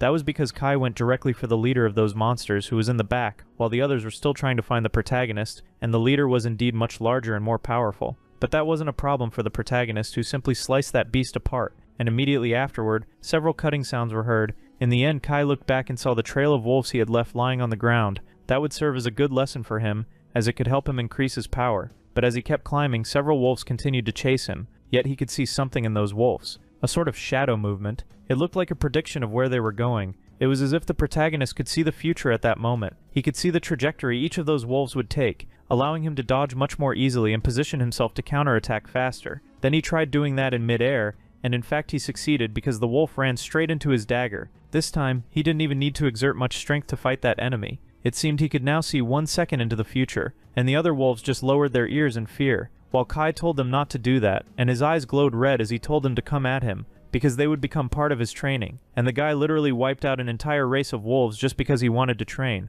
Can you believe it? Then he looked at his hands to use judgment again and found he had gained some additional skills from all the training he had done. When judgment levels up, it enhances the other abilities as well. Thus, several hours had passed and Kai was exhausted from climbing the mountain non-stop, but along the way he heard a loud noise and wondered if it was perhaps the demon army arriving. So he didn't have time to rest and kept moving. That was because not far from the mountain, the demons were gathered in front of a girl. She appeared to be the sage's disciple, and her eyes faced all the demons fearlessly. Hector ordered his subordinates to finish her off. One of the troglodytes stood right in front of her, and the girl just closed her eyes because she no longer had the strength to resist. But then the sound of a violent strike was heard. Suddenly the protagonist appeared, rescuing the sage's disciple, and she didn't understand anything at all why a human was there. And the demons pointed their weapons at the protagonist, demanding to know who the hell he was. Kai noticed that there were 10 subordinates there, including a high-level demon. The girl asked why he was trying to help her. The protagonist asked if by any chance she knew the sage Yubana, and she answered yes, she was his disciple. And that was exactly why the protagonist had saved her, saying that he had business with the sage.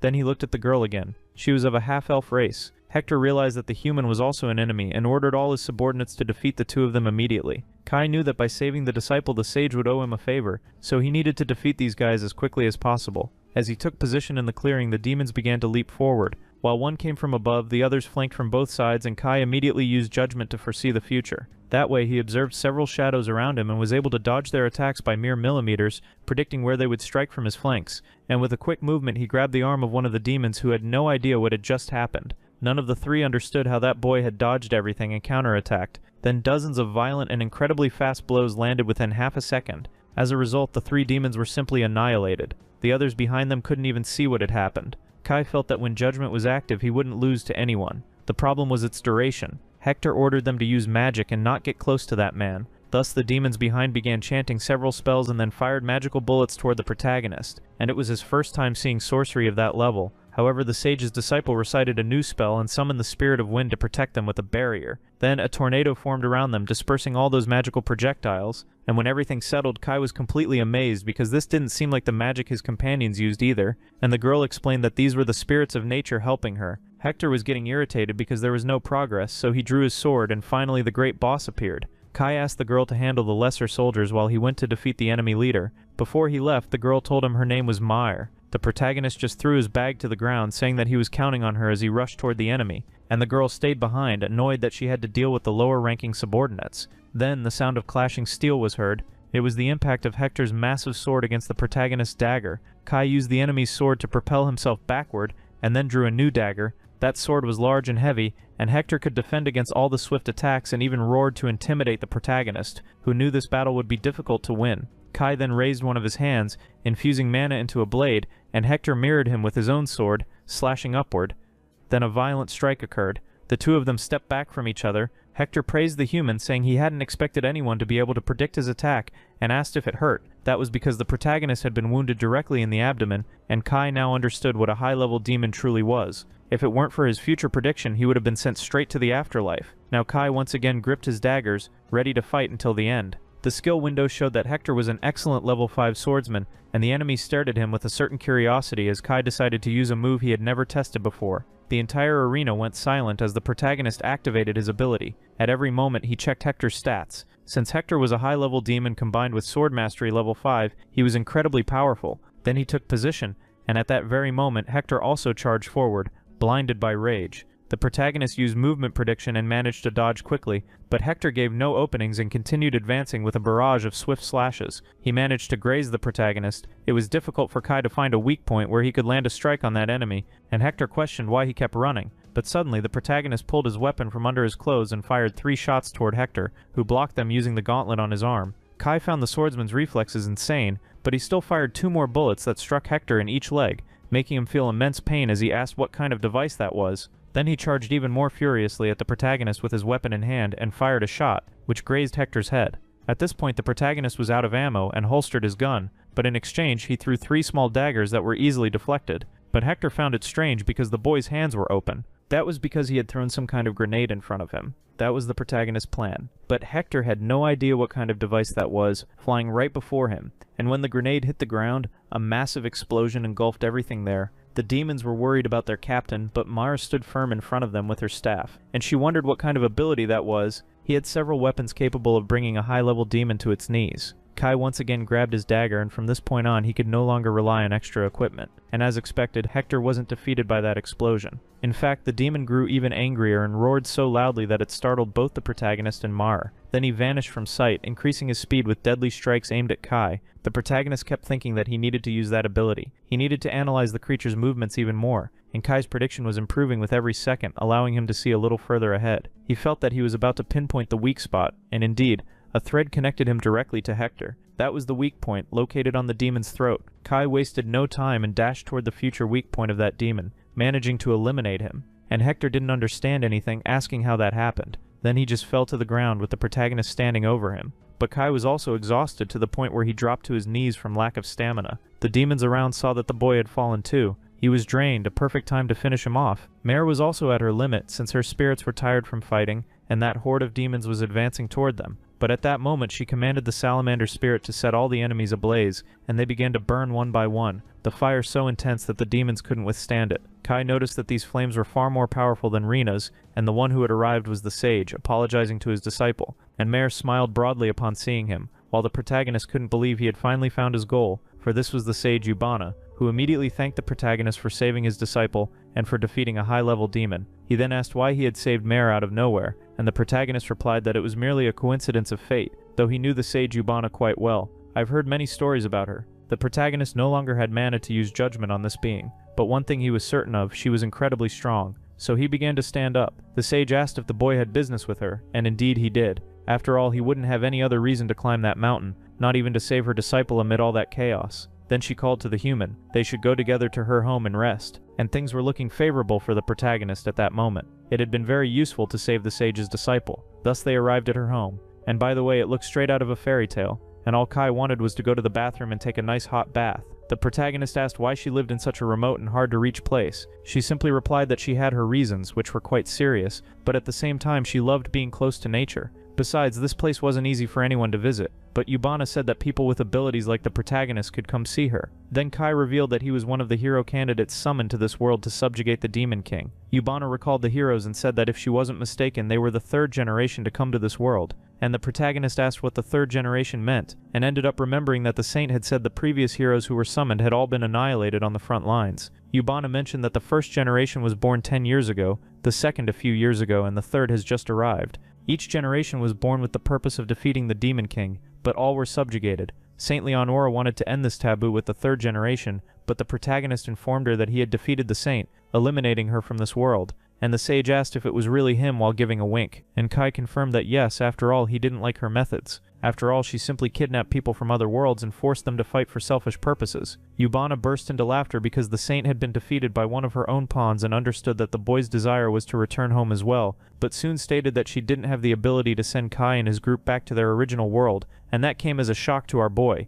Honestly, he had already expected that. Yubana knew how to summon humans from other regions and worlds, but sending them back was practically impossible. It was the same thing the saint had told Kai, so he asked if defeating the Demon King would help in any way, and Yubana said maybe, because demonic arts were very different from the arts known to the world, so that was something Kai also needed to investigate. And the sage just apologized for not being able to help him, but said she would lend a hand. She would keep researching and help him investigate the demonic arts. That is, of course, if he managed to defeat the Demon King. Kai just sighed, saying, I didn't want to do this much work, but since everything was leading to it, he would eliminate the Demon King from this world. And his gaze was so terrifying and serious that Yubana was stunned. She knew that this boy was different compared to all the other hero candidates she had seen. He had a fierce, cold, but also very wise instinct. In a way, she still didn't fully trust that this boy could actually do it. But before the conversation ended, the door behind them opened, and Mare came out with a towel wrapped around her head, saying that taking a bath was really refreshing. She also told Kai to do the same. After all, he was filthy from climbing the mountain. The protagonist actually liked that suggestion, but the sage had another idea.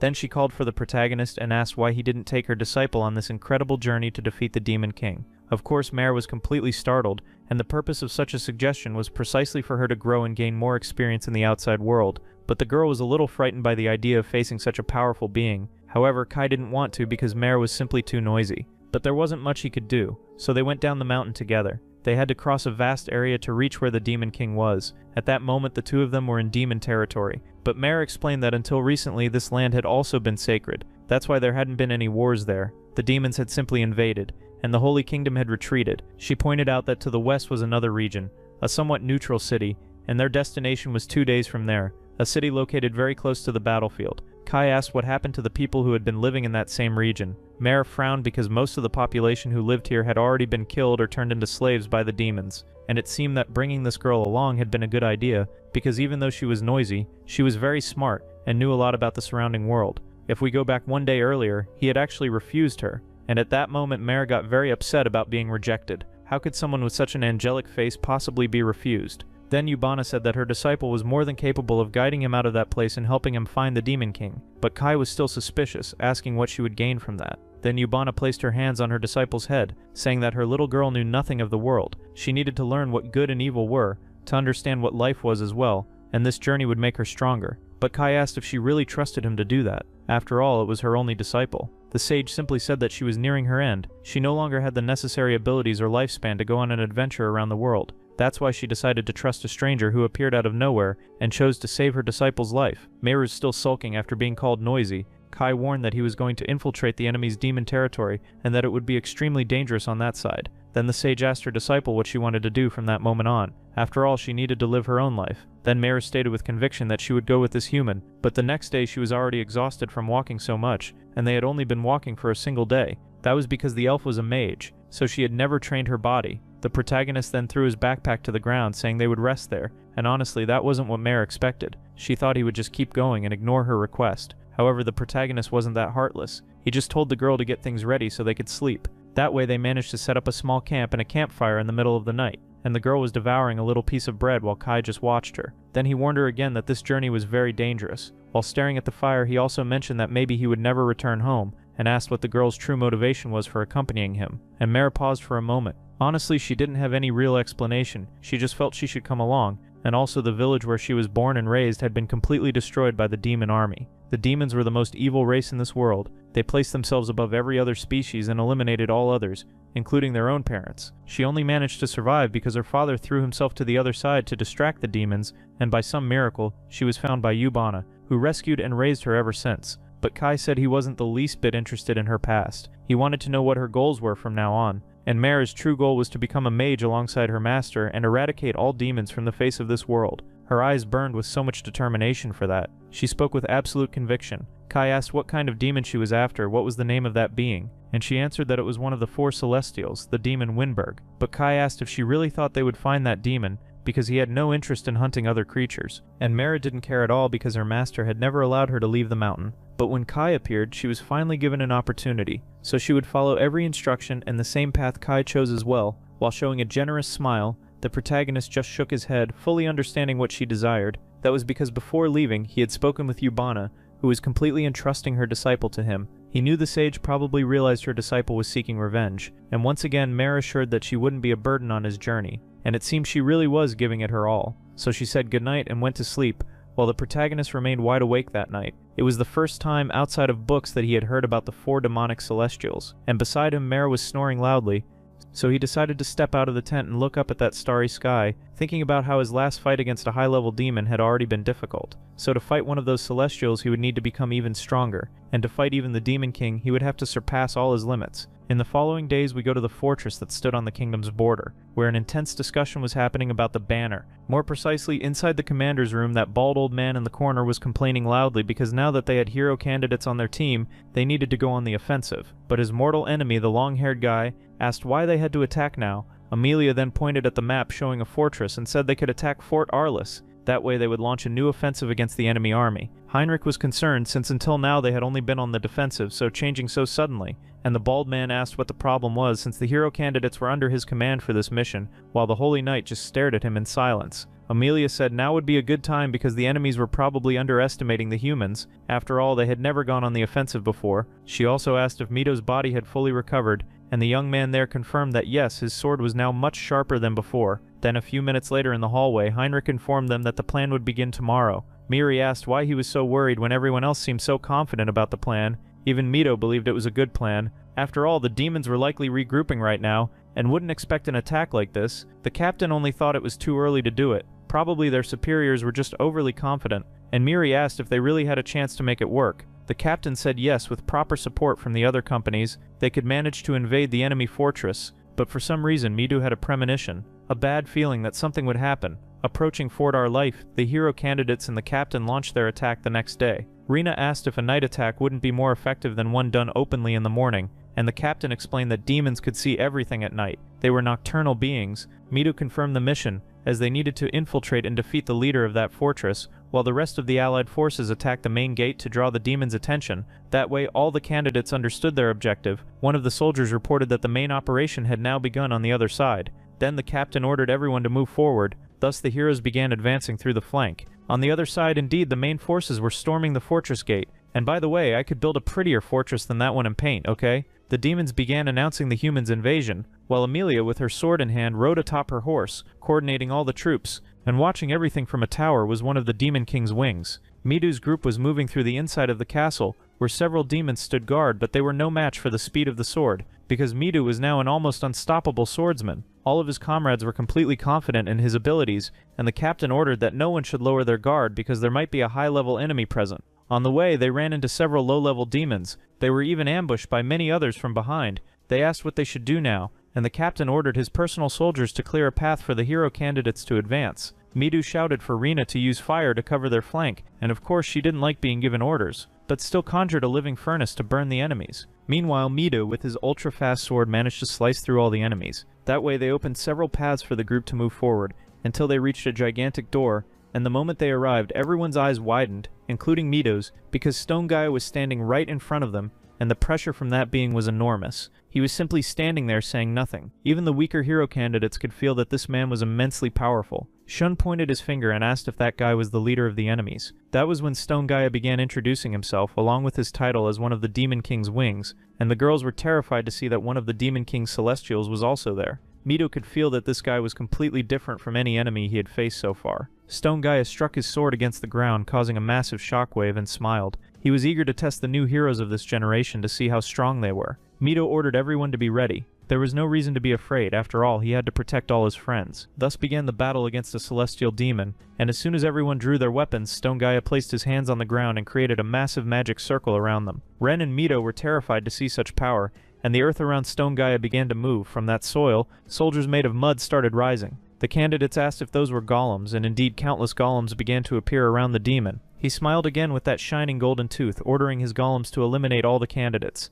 Mido ordered everyone to stay back while Narumi conjured several blades of light that sliced through the golems' bodies, and with her extremely sharp power she managed to tear apart several pieces of the golems. And Shun, never one for many words, charged straight into the attack, punching the enemies ahead and blowing their bodies to pieces while laughing that those golems were so slow and weak. And Stone Gaia just had a sleepy look as if he were extremely bored. That was because the golems on the ground began regenerating, shocking everyone, since the enemies they had just destroyed were getting back up again. They had absurd regenerative power, and the moment they reformed they raised their fists for another attack, almost hitting Shun, who had to dodge quickly. And the other hero candidates began advancing. They needed to clear a path so the stronger candidates could fight. The other background soldiers who had never done anything started moving forward. One of them even managed to tear off a golem's arm. He was quite proud of himself, but he didn't expect that the other fist was already heading toward his head. He was just about to be struck, but Rin ordered the golem not to move anymore. That way the giant completely froze, and while his comrade behind him holding a spear managed to pierce through the golem's abdomen, he asked what he thought of that. But at that moment the golem went out of control and the young man was struck, sent flying far away. Mary was also lifting the surrounding stones and hurling them toward the wounded golem ahead. That way she managed to destroy the golem, and I have to ask, why doesn't she just levitate the golems? After all, she has telekinesis over stone, meaning she can move rocks, and the golems are made of stone, so it's stone controlling stone. Am I right or am I wrong? But even with that powerful attack, the golem reconstructed itself once again, Shun warned that this seemed endless, but in the background, Narumi said she had seen something like this in an old manga she read back in the other world. To defeat the golems, they had to defeat the one who summoned them first, so she told them to leave the golems to her and the others. That way Midu and Shun advanced toward the summoner, and the two of them quickly dashed past all those golems, and Stone Gaia merely said that those boys were overestimating themselves, and while placing his hands on the ground again, he conjured multiple magic circles. Countless stones emerged, creating a field full of sharp rocks that were launched like projectiles toward Midu, who kept his eyes fixed on the incoming barrage. He tried to dodge, but the stones relentlessly followed him, and he ended up taking the attack head-on. Naturally, the others worried seeing their leader being hit so hard, as Midu was already kneeling from so many blows, but he said it was fine, there was no need to worry. That was because he had opened the way for Shun, who was right behind the demon, and praised Midu for being such a good decoy, and with a powerful punch to the demon's head, he caused a massive explosion. The others wondered if he had managed to defeat the demon, but no, because Stone Gaia was faster and conjured a wall that blocked the attack. That same strike also hit Shun square in the stomach, sending the big guy rolling over right after. Stony was now irritated, asking if that was all the hero candidates of this generation had to offer. At that very moment, while Midu and his group were fighting Stone Gaia, our protagonist had arrived in a new city. He was precisely beneath that city while the elf illuminated the entire path. They were inside the sewers, and Mare asked if they really had to infiltrate through there. After all, it was a filthy place, but Kai just told her to be patient, that soon she would understand everything. This city didn't have many entrances. After all, it stood right on the edge of the warfront, so they needed to find shortcuts to get inside, and they climbed a ladder. That way they were now out in the open, and Mara was happy that they had finally gotten out of that disgusting place. But Kai noticed something and quickly told the girl to hide inside a barrel. Right next to them, two demons were passing by. One of them was saying that being the witch's personal guard was an honor, while the other had no motivation at all to serve her. After all, they didn't have any real abilities for that, being low-level demons. And right there in the alley, our protagonists were hiding. Mara said that they had already gone away, and the young man overheard talk about this witch. She was the princess of the demons and the ruler of that city. Mare just frowned because indeed they were in the right place. She was Kai's target. That was because days earlier, Yubana had told him that the witch lived in the city and that she could control space, but the biggest problem now was how to reach her. At first, Kai decided to gather more information in the city, and since they were inside a demon domain, Mare was to follow him without questioning anything. That way they snuck up to the main gate where many demons were gathered. It even looked like a city entirely for demons. They didn't seem worried at all, just drinking heavily. While our protagonists were inside a building, Mare was disappointed because she believed demons had some sense of warfare, always fighting each other, but they were living normal lives, and Kai explained that they weren't so different from humans, since they had intelligence and therefore lived just like humans. Then he pointed toward the center of the city, because there were humans working for the demons as slaves, clearly being treated as inferior, beaten for taking too long to finish their work. Mare was shocked to see humans being enslaved, and Kai asked why she was so surprised. After all, it was known history that demons captured humans as slaves, and she knew that. But it still felt so strange, almost insane, to see her own kind being treated as inferiors, and Mare was getting quite angry at the sight of all that. Kai turned to her, but at that moment he felt a suffocating pressure, and right behind him a girl appeared, asking if by any chance they were humans too. Kai hadn't even sensed this demon approaching, so he quickly pulled his dagger from his sleeve, but the girl said she wasn't there to fight them, and the protagonist asked what she wanted, and how she had located them, and it was clear that this girl was using demonic arts. She looked completely unconcerned. She said she had been watching Kai ever since he entered her detection barrier around the city, and Marin asked how. Since she had been scanning the surroundings herself and hadn't found any kind of human barrier, that was when the demon girl explained that she used her demonic arts to create her own personal space. The protagonist was surprised and immediately used judgment. Her name was Isabel Vidora. She possessed 5th level spatial demonic arts and introduced herself as the 5th princess of the demon kingdom of Vidora. Kai quickly realized who this girl was, and again she said that if he didn't answer her questions, she would call her soldiers over. Kai simply replied that he didn't mind telling her, but it would be a long story. Isabel just sat down on a crate, since she was quite bored lately and had plenty of time. So after telling their story, she fully understood who Kai was, and that he wanted to return to his original world. After all, she had heard that spatial demonic arts could open dimensions. Isabel confirmed that yes, she could do something like that to send him back home. And Kai couldn't believe it, asking if it was really true, because it was an incredible stroke of luck to find the 5th princess like this and have her not be hostile. But for that, she said she would need the coordinates of his home world, and he had absolutely no idea where that world was located. In fact, even the protagonist didn't know that. After all, this was a parallel world, so she simply stated that it was impossible to send him home since they didn't have any coordinates. At that moment, the two of them stared at each other tensely. It seemed that each of them could feel the other's frustration. Kai asked if there was any way to find those coordinates. Isabel replied that there were many parallel worlds and that it would be extremely difficult to locate their original one. Kai used his new ability to check if she was lying, and Isabel said there was also a limit to Kai's body. After all, he had come to this world through the protection of God, and with her demonic arts she couldn't penetrate that protection to see any deeper. The protagonist explained that his mission was to defeat the Demon King, that way he could return home, and he asked if that was true. Isabel simply said that maybe she didn't know such things that deeply, and it was irritating because this girl only answered in short phrases, but he just whispered to her that he was going to defeat her father, the Demon King, and she was surprised. After all, Kai was quite brave, so he would have to handle this on his own. The protagonist simply stated that he would do his best to return home, and hoped that she would help him with her demonic arts. But Myra asked why she was being so cooperative since she was one of the princesses of the Demon Kingdom. That was when she opened a portal saying that the Demon Kingdom was divided into several factions. At that moment, the protagonists prepared their weapons, and Isabel just told them to be careful because in the future she might demand something. After all, escaping this city would be very difficult. Then she disappeared into a temporal rift, and Mara was completely shaken by everything that had just happened. Kai simply said that she was very powerful. After all, she carried the lineage of the Demon King, but at least she wasn't hostile at all, and it seemed they had gained a new ally to help them, and Mara was still worried, wondering if this would turn out to be good or bad luck for them. But at that moment, movement began in the center of the square. The demons reported that some spies had infiltrated the city, and Mara asked if they had been exposed or if perhaps that witch had told someone they were in the city. Mara no longer understood anything, whether the witch was an ally or now an enemy, and for Kai it was also hard to grasp how that witch's mind worked, so they had to leave that place as soon as possible. That way, outside they started running across the rooftops. They had to stay out of the demon's sight, and the creatures below were now completely on alert, and Kai saw that their security had tightened. After all, they were no longer just chatting around, but as they approached an avenue, Kai had to sneak and so did Mara. After all, she was clumsy as always. He ordered her not to move an inch from now on because he could feel a power as overwhelming as the witches down below.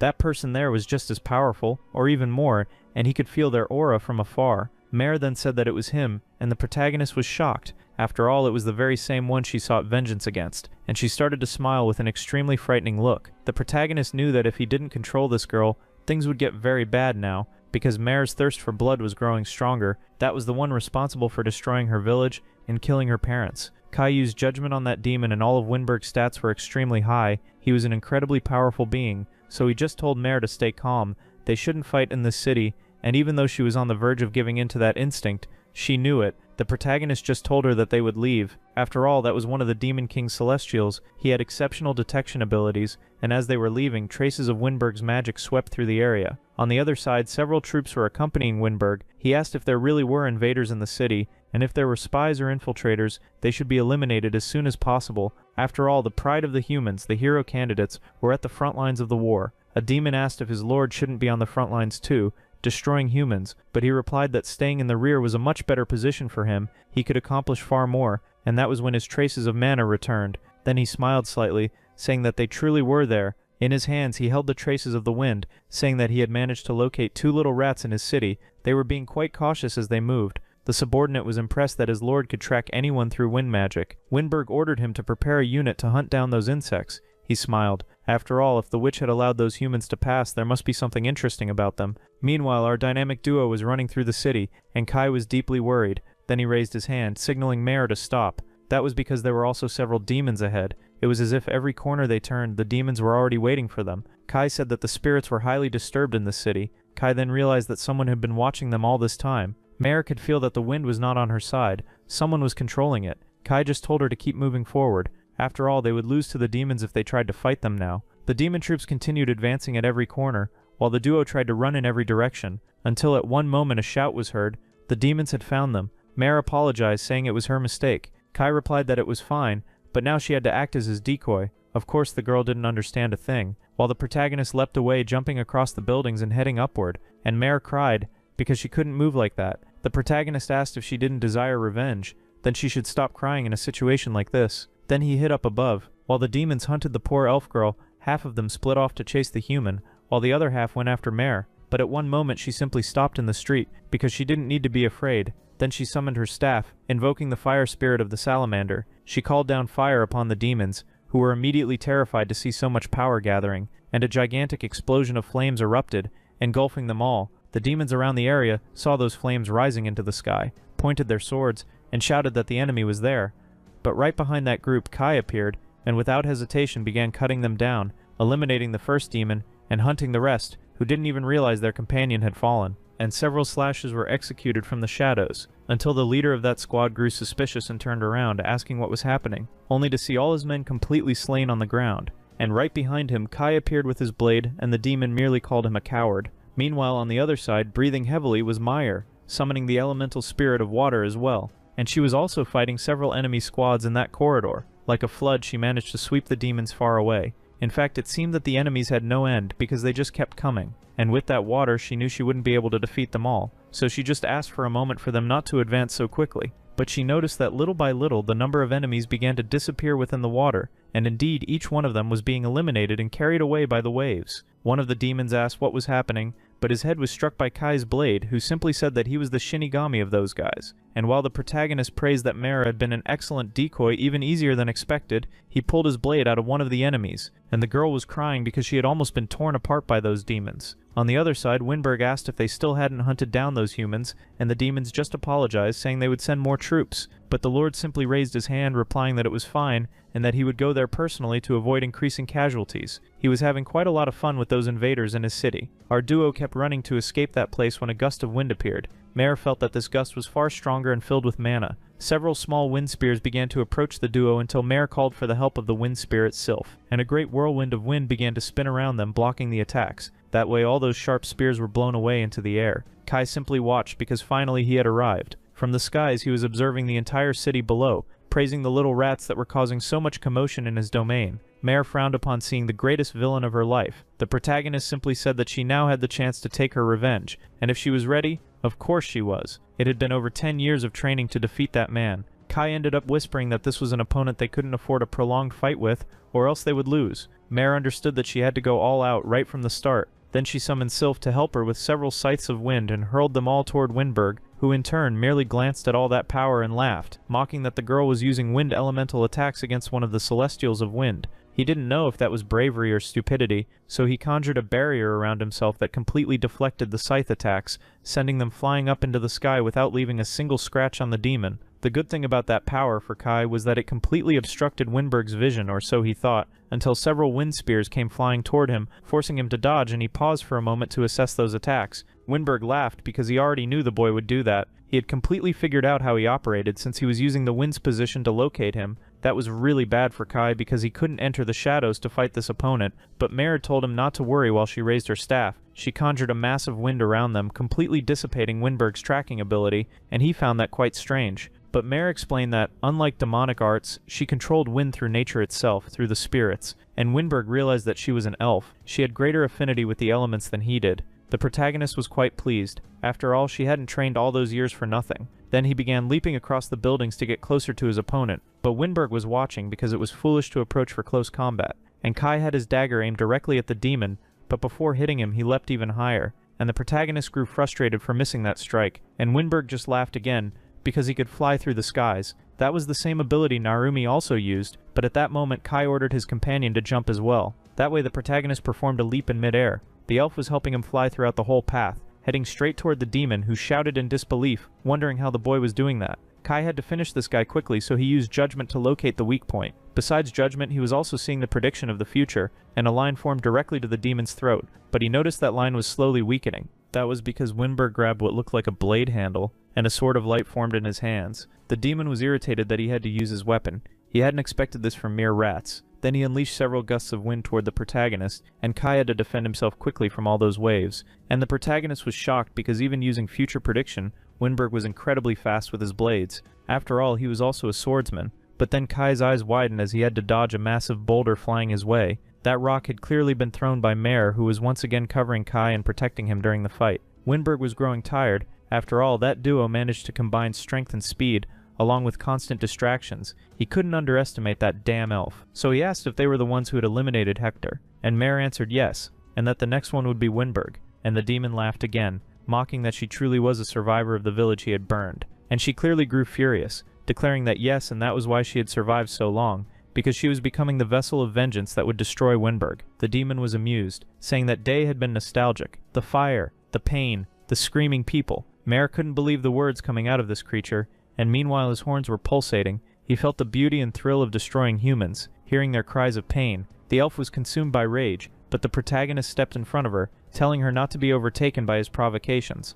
After all, he still needed her abilities to fight the demon, and in a way Mare managed to calm herself. Kai needed the whole situation under control, because if anything went wrong they wouldn't be able to win against this demon. And Winberg was furious, because he was doing all that just to provoke the elf to make her lose her composure and fight like an animal. He asked if by any chance the boy was one of the hero candidates. Kai simply replied that he was right. The demon was pleased to meet an enemy of the human race, and he wasn't planning to advance. After all, he held every advantage. Now the protagonist knew he had to move forward. After all, his eyes would soon grow tired, and Mare said she had an idea. That way she whispered her plan, and Kai just told her not to mess it up this time, while Mare firmly said that this was her plan and that it would work. And the demon asked if the couple's little argument was finally over. That way the protagonist just narrowed his eyes, while Winberg was calling them both to face him one-on-one once again. Using the elf's wind propulsion, the protagonist began to fly, while she struck her staff on the ground, summoning the spirits of earth to assist her, launching several projectiles at the demon, who while in mid-air used his wind magic to deflect those attacks and send them back. But he was completely caught off guard when the protagonist quickly reached him, clashing blades, but it still wasn't over. The elf had more tricks up her sleeve and was controlling those earth projectiles toward the demon, who once again had to use his demonic circles for protection. Mare called for Sylph's help, summoning all the wind magic around. That way she was draining all the wind mana surrounding the demon, and with that those magical wind symbols were completely destroyed, allowing the stones to pass through. And the protagonist said that now the guy was in trouble, because the stones were coming from behind and Kai's blade was right in front. The demon only grew irritated, and with an extremely fast slash coming at him, what was hit and sent flying wasn't Kai, it was his sword, because Kai had cut his hand off, stealing that elemental wind sword and jumping far away from Winberg, and the demon glared at him just before a massive boulder struck him as well. He only praised that they had managed to break his defense for a moment, but for a high-level demon that meant nothing, and rage was now flooding his eyes. Mare was trembling, wide-eyed, asking how that guy had come out unscathed, and the young man simply thought that things were going according to plan as he held both blades. That was because, as planned earlier, Mare had said that demonic arts were powerful, but they had flaws. The demonic art of wind was weak against heavy attacks. In this case, earth attacks. That way they would destroy the barrier protecting Winberg, and then they could fight him directly, and the protagonist praised her mentally. Indeed, she had been preparing for this revenge for a very long time, but it still wasn't over. That guy was still standing. So with the sword he had stolen, he was ready to challenge him again. He took his battle stance to keep up with the demon, and from that moment they began to improvise their assault against Winberg, and the demon just asked what the boy planned to do, since he wasn't even a swordsman. Kai simply said yes as he charged with both blades, while Winberg threw several wind spears, but the protagonist managed to destroy them all right before him. It seemed that this elemental wind sword was incredibly sharp and powerful, and with one strike he managed to hit the demon, who felt a suffocating pressure as he defended the blow with his hands. Next, Kai began attacking even faster, and Winberg couldn't understand why he was being pushed back by a boy who wasn't even a swordsman. Meyer summoned Sylph to completely disrupt Winberg's balance. That way, even the magic he used to fly was stolen away, and the demon screamed that it was impossible as he fell from the skies. And the protagonist was right in front of him, declaring that this was the end. But the demon's horns began to grow even larger, and he roared that he was just a human, and that he would never lose to an inferior being. But at that instant, a flash burst through the air, and Winberg's head went flying while the protagonist leapt to the other side. Kai was already at his limit, he didn't have a single drop of mana left in his body, and Winberg was still speaking, saying he hadn't expected to lose at a time like this, and asked how he had managed to move like that in mid-air. And Kai decided to reveal that his new divine protection ability was the Mimic, which allowed him to copy his opponent's abilities with his eyes. Even though he wasn't a swordsman, he had been able to copy the movements Winberg made with his sword, and that's why he could unleash several sword attacks against him. The demon grew angry once more, saying it seemed the god of creation played favorites. Kai revealed that he had gained this ability after defeating Winberg's subordinate Hector up on the mountains. That way our protagonist had obtained yet another incredible ability. Winberg gave his final laugh as he slowly closed his eyes. Our young man just sat down to tend to his wounds, and honestly, he could hardly believe he had defeated one of the Demon King's Celestials. 3 other demons as strong as this one still remained. And on top of that, the Demon King himself had a daughter like Isabel, and he wondered how powerful the Demon King's lineage truly was. Then he opened his eyes. Because Mare was arriving, she asked if Winberg had really been defeated. Kai simply said yes and asked if she was now satisfied with her revenge, but she couldn't feel anything. She was empty. She was relieved. But even so, her mother, her father, and everyone from the village would never return. Now she felt free from her past, the one that had chained her like shackles. Kai in turn was happy that she was there, because if she hadn't helped him, he surely would have lost to Winberg. And for Mare, this was her destiny. She had prepared for many years to defeat this enemy, and also knew that she couldn't have done it alone. So she thanked Kai for helping her with her revenge, and the young man replied that it was mere coincidence. No thanks were needed for that, but for Mare it was fine. After all, she had decided to follow our protagonist. It was better than living a meaningless life, and her master probably already knew about it. And the protagonist asked what she wanted to do now, and honestly, Mare still felt somewhat lost. Kai told her to live calmly. After all, as an elf, she had many years ahead and could choose new paths. but Mare laughed, saying she was only a half-elf, so she didn't have as much time as her master. But one thing was certain, she wanted to walk alongside Kai, and he asked if that was truly what she wanted. After all, he was going to eliminate the Demon King, and indeed she wanted to do that. After all, if they could stop the terror of the Demon King and the demonic empire, future generations wouldn't suffer. She wanted to go with him, and until Kai said he no longer needed her, she would continue by his side. The protagonist simply pulled up his hood, saying they should leave before more reinforcements arrived, and Mare smiled widely. After all, she hadn't been refused, and she started running after the protagonist. And while they were leaving the city, Isabel opened a portal right above. She had watched the entire battle scene and greatly praised that hero candidate. He was far better than she expected, and from now on she would begin to make her own moves as well. And after that mission, our dynamic duo returned to the sage's house, and she was very happy that they both came back safely. She hadn't expected them to return so quickly, and Mara began telling her what had happened, while the sage just patted her disciple's head, laughing heartily, saying she had seen everything, and that Mara did her best, and that if she wanted she could stay with Kai. And while the girl became completely embarrassed, while the protagonist didn't react at all. The sage asked if the duo had received any news from the battlefront, and Kai didn't know anything, so he asked what had happened. The information was that the hero candidates had been defeated, and the protagonist couldn't believe that Midu had lost. They had lost to Stone Gaia, one of the Celestials, the King of Earth. Mare knew who he was. He was from the same rank as Winberg, except that this one was even stronger. Kai asked if by any chance they had been eliminated, and the answer was no. They had survived, but the troops' morale had completely collapsed. The young man just set his mug on the table, saying he would pay a brief visit to see how things were going there. His goal was to defeat the Demon King, but first he needed to weaken his forces, meaning he had to defeat the executives as well. And Mare asked if the other hero candidates were as strong as Kai, and he simply believed they were, but unless they learned to use their own strength, they would still be useless. That way they headed toward the human fortress. In a specific room, several soldiers were being treated, including the heroes themselves, all injured. It was clear that Mido's morale was very low. His eyes no longer shone with the determination to save his friends, and Rin was doing everything she could to heal everyone in that room. Even though she didn't have infinite mana, she was still using all she had. Mido knew that if it hadn't been for Captain Heinrich's intervention, they all would have been wiped out in that room. Everyone was in bad shape, not physically, but mentally. It was clear that Rin was in shock after their first major defeat. Shun also couldn't believe he had lost so disgracefully. Mido just clenched his fist in anger. It was all his fault. They lost because he was too weak. In the following days at Fort Arliss, Stone Gaia was sitting atop one of the towers, meditating about everything that had happened. And not far away watching the fortress was our protagonist using his judgment eyes to see that great boss. Mido was impressed that he could spot enemies from so far away, and that was because the protagonist had evolved his judgment after all his near-death battles. And Mido said that seemed quite convenient, just like the power a manga protagonist would have, and once again the great Stone Gaia had insane, almost absurd attributes. Using his advanced judgment, he analyzed his opponent completely once more. And in short, Stone Gaia was a war tank. Advanced judgment gave the protagonist the characteristics and details of his enemies. He again used weak point detection, but nothing. There simply wasn't a single weak point. Perhaps because he was still so far away and the enemy was still at full power, that's why there was no weakness. So he concluded that fighting him would be very difficult until they found a weak point. The only thing they knew was that he was an expert in using demonic arts of the Earth attribute, and also a swordsman. Mare stated that the Earth attribute was weak against water, and she was practically a specialist in that. If both were on the same level, she could fight him using her water attribute, but based on what Kai said, they would need to find an opening to defeat Stone Gaia as quickly as possible. The protagonist confirmed this and said he would use his future prediction at every moment. Back at the fortress, Midu was staring at the horizon, wondering where Kai was, and where he had gone. Then he shook his head because he needed to be stronger than Kai, he had to become more powerful. And right behind him, his companions appeared, and it seemed that the shock of defeat had finally passed. Rin could already tell that her friend was carrying the weight of the world on his shoulders, and Midu was surprised to see everyone doing well and recovered. Narumi told him not to make that face, because the fight wasn't over yet. Midori said the same thing. They weren't fighting alone. Midu asked if they still trusted his leadership. She simply walked up to him, saying that Midu was a complete idiot. After all, everyone had come this far because of him.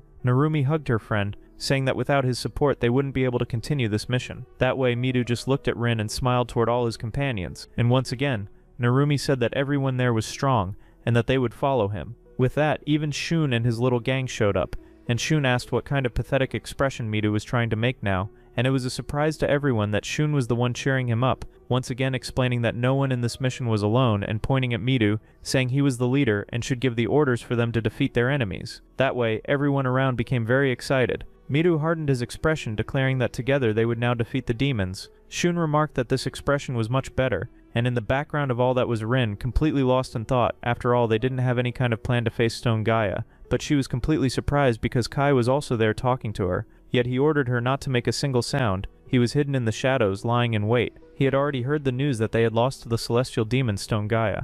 So Kai asked what kind of abilities he had in combat, and Rin began explaining everything that had happened and all that she had witnessed that day. The protagonist was quite surprised to learn that Stone Gaia could control golems that were practically infinite. Stone Gaia's demonic arts had more to do with causing disorder around him, since he was practically indestructible, just as Meyer had expected, and Rin had asked who that was. After all, it was a woman's name, and the young man told her not to pry. She was just an ally, and she didn't need to know anything else from that point on. Rin asked if he would help the others in this battle, and no, he wouldn't intervene directly with that group, since they had greater problems to resolve among themselves, but he would continue moving through the shadows, as he always did, to take care of everything. In the following days we were brought to the demons at Fort Arliss. The fortress was filled with several demons on the towers. It seemed that the guard had been reinforced after the last invasion, and in the bushes were once again the students waiting. They were satisfied because it seemed their power had increased, and Rena was also happy because everyone had recovered. That was because those hero candidates who weren't combatants had begun to participate in the fights, and Rena asked if there was any reason for them to return to battle like that. And the girls said they had heard that the others had struggled in the last fight, and that they couldn't stay behind when everyone else was sacrificing themselves and becoming heroes. The girl just wondered to herself if everything would go well and also asked that to Kai. That was because a few days earlier, when she had been finishing all the cleaning, the protagonist had appeared before her, and she spoke to him quite casually.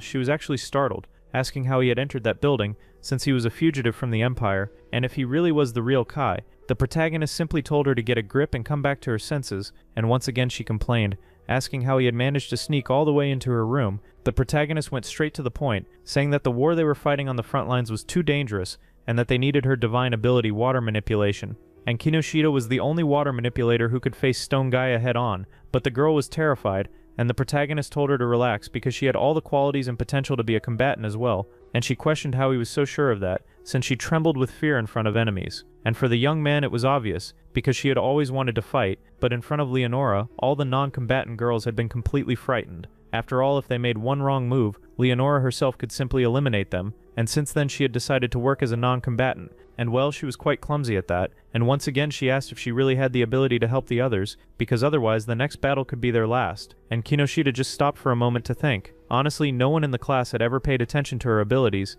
except Kai, who had been watching over her the whole time, and she asked if he would participate in the battle, since he was now a wanted criminal. But he only replied that he wouldn't take part directly, that he had other plans, and once again said he would sneak through the shadows to defeat the enemy boss. Kinoshita was convinced, and said she would do her best with the power she had to help her friends. Rin was also watching that new little group that had formed. That was because before Kai said goodbye he had told them the entire plan. She was worried that Kinoshita might not carry out her part of the plan as the water manipulator. Kai only told her to do her best, and that way he would confirm how much she had grown in the time they had been apart. And the girl just agreed because now she had to follow Mito's plan as well. And returning to the present moment, Mito called everyone together to reaffirm the plans. After all, this time they couldn't afford to lose, and Rin just nodded because they really had to win. That way the plan was passed on to all the heroes who were there, and from afar Mare asked if everything was really fine. After all, Kai had a much better and more elaborate plan to face the enemy, but the young man said they probably wouldn't accept it if he suddenly showed up with some random strategy. To defeat that celestial demon they needed someone as respected as Mito.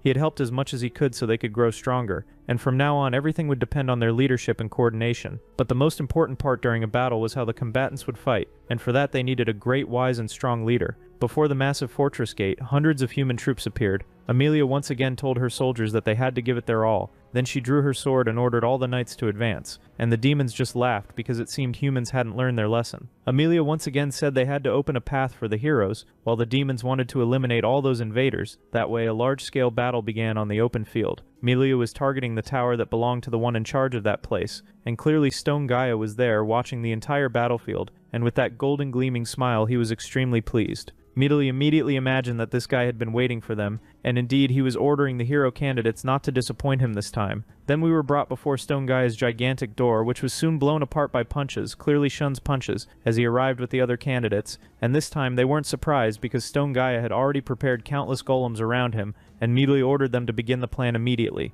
Under the ceiling of that place there was a rift. There was our protagonist together with Mir watching the battle. Now it was the heroes team against all those golems. Midori quickly drew his light blade and ordered everyone to begin the operation. That way they advanced. Rina was still worried about her friend, but she said she was fine, that they shouldn't worry, and began conjuring water manipulation around her, shooting it toward all the golems. Stone Gaia looked at that with a different expression. It was the first time he had seen water emerging from the heroes. In response, Shun had his fists raised, exploding Stone Gaia's golems, and Mido was completely slicing through those golems as well. The others were cooperating with one another to destroy the enemies. That way they didn't waste too much energy and managed to obliterate that army of golems. But even on the ground, they still had the property of regeneration. Little by little, mana began to form around them again, and the monsters were rising once more, but this time there was something different. They were all soaked, meaning the earth no longer stayed firm, and they turned back into mud, and it seemed that the plan was actually working. Stone Gaia only laughed, saying it seemed they had some decent reinforcements this time. While projecting several other cores behind all that pool of water, Kai praised them because it had gone exactly as Mare predicted. She knew perfectly well how earth golems worked. After all, she could create identical golems herself. Midu shouted to the others that the golems could no longer regenerate, and that they should keep going. Kinoshita was convinced that her power was essential for the battle, so she conjured a gigantic wave over all the enemies, and right behind that wave were the heroes. They had to defeat as many golems as possible before regeneration could begin. Stone Gaia was quite surprised and at the same time pleased. It seemed there was an excellent strategist on the other side. Then he placed his hands on the ground, creating several magic circles of earth around him. The golems weren't his only card to play, and several massive boulders rose. From that moment on, he would show the true potential of the earth element, throwing all those boulders that flew toward the heroes. But on the other side, they had Mirai, who possessed telekinesis, and she managed to completely block the advance of all those enormous stones. And to Stone Gaia, that was strange. His control over Earth had been completely dispelled. That was because Rin was also using her domination ability. That made Stone Gaia's movements completely locked, and he had no power left to spend on the stones. The old man just grumbled. That kind of ability was disgusting. Meanwhile, Shun was advancing with his fists raised, but Stone Gaia managed to escape by creating a wall of mud. Then a massive explosion erupted, and the same scene happened again. The boss managed to shield his body from that powerful attack. He laughed because his defense was much greater than what that boy could overcome, and Shun's fists were still pressed against that rock. That was when Mido used his heightened instinct and suddenly appeared behind Stone Gaia, blade in hand, unleashing an immensely powerful strike of light. At that moment, Stone Gaia also had to move his sword. He asked the boy if that was the best he could do while blocking the blade. But on the other side, Mido was also using telekinesis once again, sending all the stones back at the boss of that place. Meanwhile, Narumi was using wind manipulation, conjuring several sharp spears of elemental energy, all of those attacks heading straight for Stone Gaia. He realized that all the attacks were coming from various angles, yet still believed that nothing would be able to stop him as he summoned a massive wall. But they had Kinoshita, who was also using water manipulation, completely soaking the earth reinforced by magic. From inside that wall, Stone Gaia realized that things would get very bad if he stayed there, because his wall was being weakened by the water and would soon be breached. Mido shouted that this was the end while charging with his blade. Shun on the other side also advanced with his fist, demanding that the boss be finished off as soon as possible. That way all the attacks completely struck Stone Gaia from every direction, and this time he definitely felt the impact, being thrown far away. He could no longer harden the earth around him. He knew that eventually they would break through his defense if he kept taking those attacks, and he began to grow even angrier, his eyes glowing completely red. He was about to convert all his defensive mana into pure offensive mana, roaring and summoning even more portals. But at that very instant, our protagonist's eyes caught sight of the thread that connected to the execution, and his blade flew directly at Stone Gaia's head, to the point where the boss simply stopped moving and suddenly collapsed to the ground, completely defeated. The heroes didn't quite understand what had happened, but soon after they celebrated that they had won. They celebrated that Shun and Midu had defeated the gigantic Stone Gaia, but something felt off to Midu. He could feel it. Shun as well, because he hadn't delivered the final blow. Then he noticed that in front of Stone Gaia's body there was a small dagger, and when he held that blade he realized it belonged precisely to Kai. Midu also noticed it, and began looking around in every direction. Then he saw that opening up on the ceiling, and it really seemed that it was the protagonist who had finished off this boss. Shun grew irritated with that bastard, and Narumi came running, celebrating that they had actually managed to defeat a boss. Midu only smiled, saying that yes, they had all won, but even so he remained serious about everything, because they had planned the defeat of that celestial demon, though even Kinoshita had found something strange about it, and precisely at the last moment, when mana was trembling around that boss,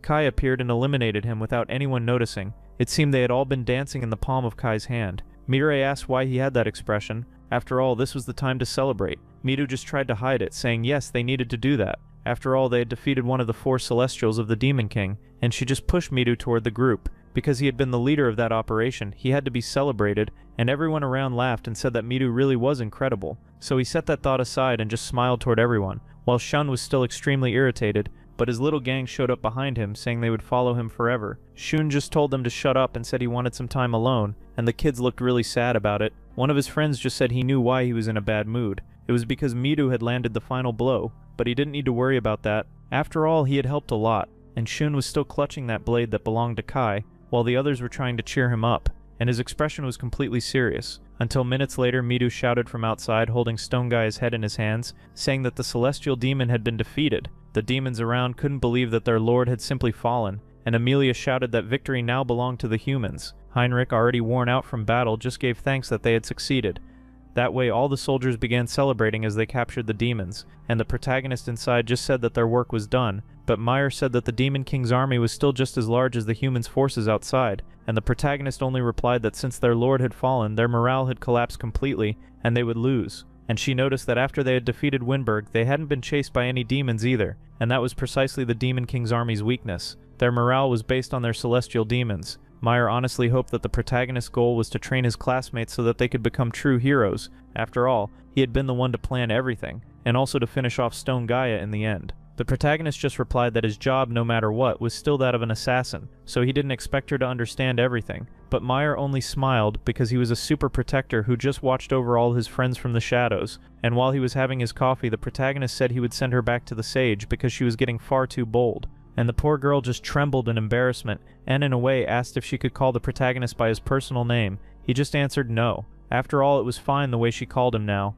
but the girl grew annoyed and completely embarrassed. It seemed he didn't understand what romance was. But returning to the normal world, Kai was just thinking that they had managed to defeat 2 celestial demons. But remembering Isabel, he knew there were demons even more powerful, like those from the Demon King's own lineage. And it seemed that the journey to defeat the Demon King would still be very, very long. On the other side, a furry girl was thrown to the ground. That is to say, a girl with dog, wolf, or ocelot ears. And before her stood a demon laughing, saying that she could no longer move, and he ordered his subordinate to send a message to all the auxiliary troops that the princess had been captured. That way, a week passed, and we returned to the fortress. The news that they had defeated a celestial demon and reclaimed a fortress spread among the population. The morale of the troops and the people was also rising. The hero candidates were no longer just candidates, they were now the hope of humanity. They were brought before the king of this empire, and Mido presented himself kneeling before the monarch, and the king's reward was to make Mido a lord. After all, he was now a fully recognized knight, and Mido simply thanked him for that title.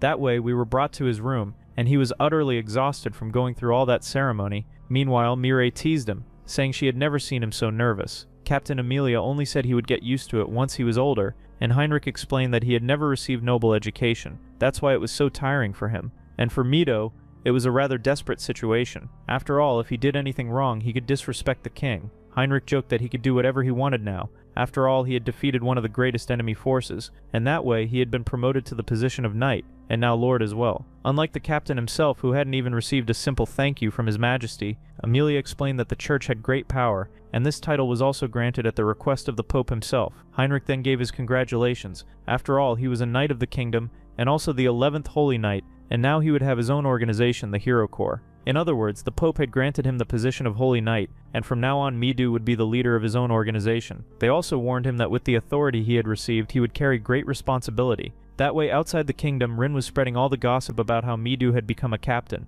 and for the protagonist it was quite a pleasant surprise. Now Midu had a position of respect and much authority. Midu didn't understand anything at all, but she was happy about it, and the young man just said that in truth, Midu was a symbol. He wouldn't receive as much authority as the other captains. After all, letting a foreigner control an entire corps with too much power would be bad for the kingdom's image of strength, because when they defeated the Demon King, they would have to return to their original world. That way the problems of this kingdom would be resolved. If that didn't happen, the kingdom would treat them just like Leonora had treated them back at the start of the story. Ryan also asked who that girl was who was following the protagonist around, and Kai explained that she was a half-elf skilled in magic, but Ryan started arguing with her about why he had to take that girl everywhere when she herself was available, and Meyer didn't like that provocation at all, asking what Ryan was to Kai, and Ryan turned all red, stammering. She couldn't utter a single word now, and in the end she blurted out that they were friends, but Kai asked if they were really friends. The protagonist revealed that Ryan was his collaborator among the heroes. She became embarrassed after being called a collaborator. I don't understand why, but anyway, life goes on.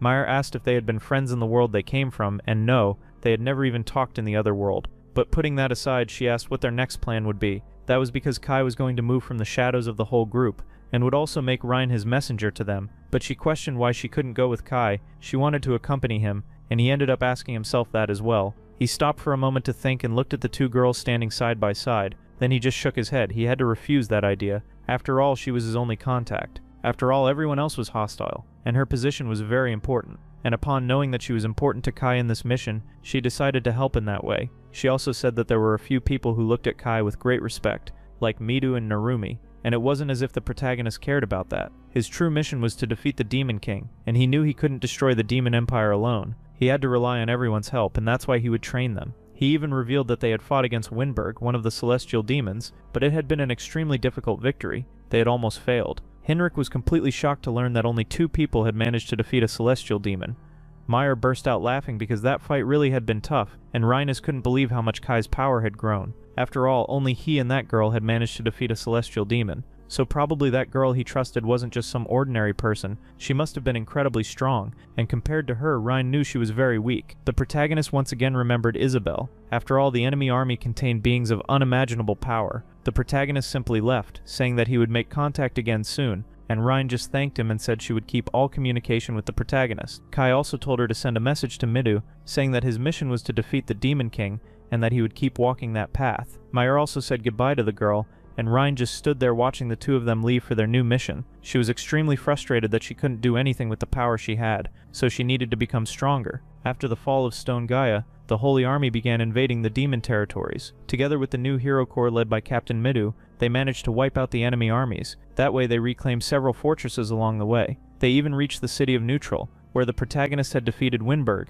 and they freed that place from the demons. Kai and Meyer had been following the entire group along the journey. Then, after many battles, a grand ball was held. Narumi was getting completely drunk. Meyer asked if he really should be drinking. After all, he was underage, and that was when Narumi told her that in this world, being 15 was practically already an adult. And of course she didn't like that, so she punched him and decided to steal his beer, leaving him knocked out on the floor. Midu on the other side was laughing with the others. Reina noticed that her leader seemed tenser than usual, but Mayuri also started arguing with her because she was drinking too much wine. But it seemed that argument wouldn't lead anywhere. After all, Reina just kept drinking too. Midu overheard a conversation among his companions. They hadn't expected the journey to be this easy. So far they hadn't encountered any celestial or high-level demons, and now that they mentioned it, Midu stopped to think. He even wondered if they might be walking into a trap. After all, they hadn't faced any powerful enemies yet, but Reina said that Captain Amelia was preparing for every possible trap along the way, and once again Midu mentioned Kai's name. Maybe he was sneaking through the shadows and destroying enemy plans, but Reina didn't like that guy at all, only saying that he was a traitor. But Reina ended up stepping in, saying that she could feel Kai destroying the enemy formations while they fought on the front lines, and the guys behind asked if that was really true. She also said that Kai had been the one responsible for defeating one of the celestial demons who was in the city of Neutral, and now they understood why that place had been so peaceful, but how he had defeated him alone, and Midu had already expected that. After all, Kai was extremely strong, while Narumi only said that guy was a monster who moved through the shadows. But Reina couldn't believe it. She said it was just that girl's lie, and they asked Shun what he thought about all this, but the guy didn't care at all as he devoured his chicken snacks and only remembered that blade he had picked up in Stone Gaia's chamber. Then he turned around yelling that he didn't care about any of that, but Mirai still didn't want to forgive that guy, and Mito whispered to Rin because she probably knew more about the protagonist. Honestly, she didn't know anything too deeply, but she knew that he was moving through the shadows and defeating demons along the way,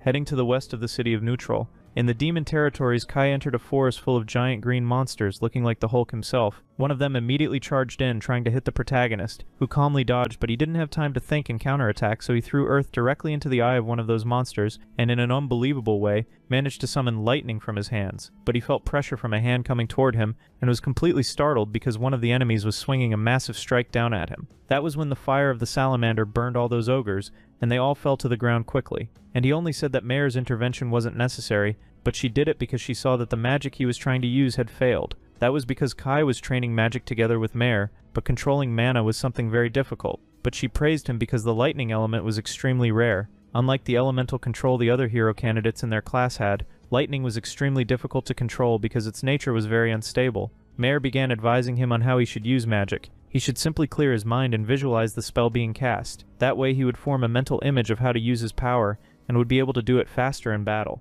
But even so, it wasn't an easy task. It would take a long time to learn. The protagonist only said that he needed more power. After all, he would have to face the demon king of this world, so he only thanked the sage's disciple for teaching him magic. After all, she must have been the best person in the world for that, and the girl became completely flustered from receiving so many compliments. But Kai ended up noticing that several ogres nearby were beginning to approach. That forest was completely infested with those demons. Fortunately, he had plenty of targets to train his new lightning magic. That was because this forest was a demon territory, and there were several beasts inside, and Kai was indeed using his new magic with small lightning conjurations, and even with little power and totally unstable, he wounded many enemies, but not enough to kill them. It seemed he would still have to greatly improve the explosive effect of his spell, and right beside him a new ogre was charging forward, so he quickly dodged with a leap and landed on a tree branch. Without wasting time, he jumped again, and with extremely fast movements through the forest, the monsters couldn't keep up with the protagonist's speed. In midair, he threw several daggers imbued with dense mana, and each one hit the weak points of each monster.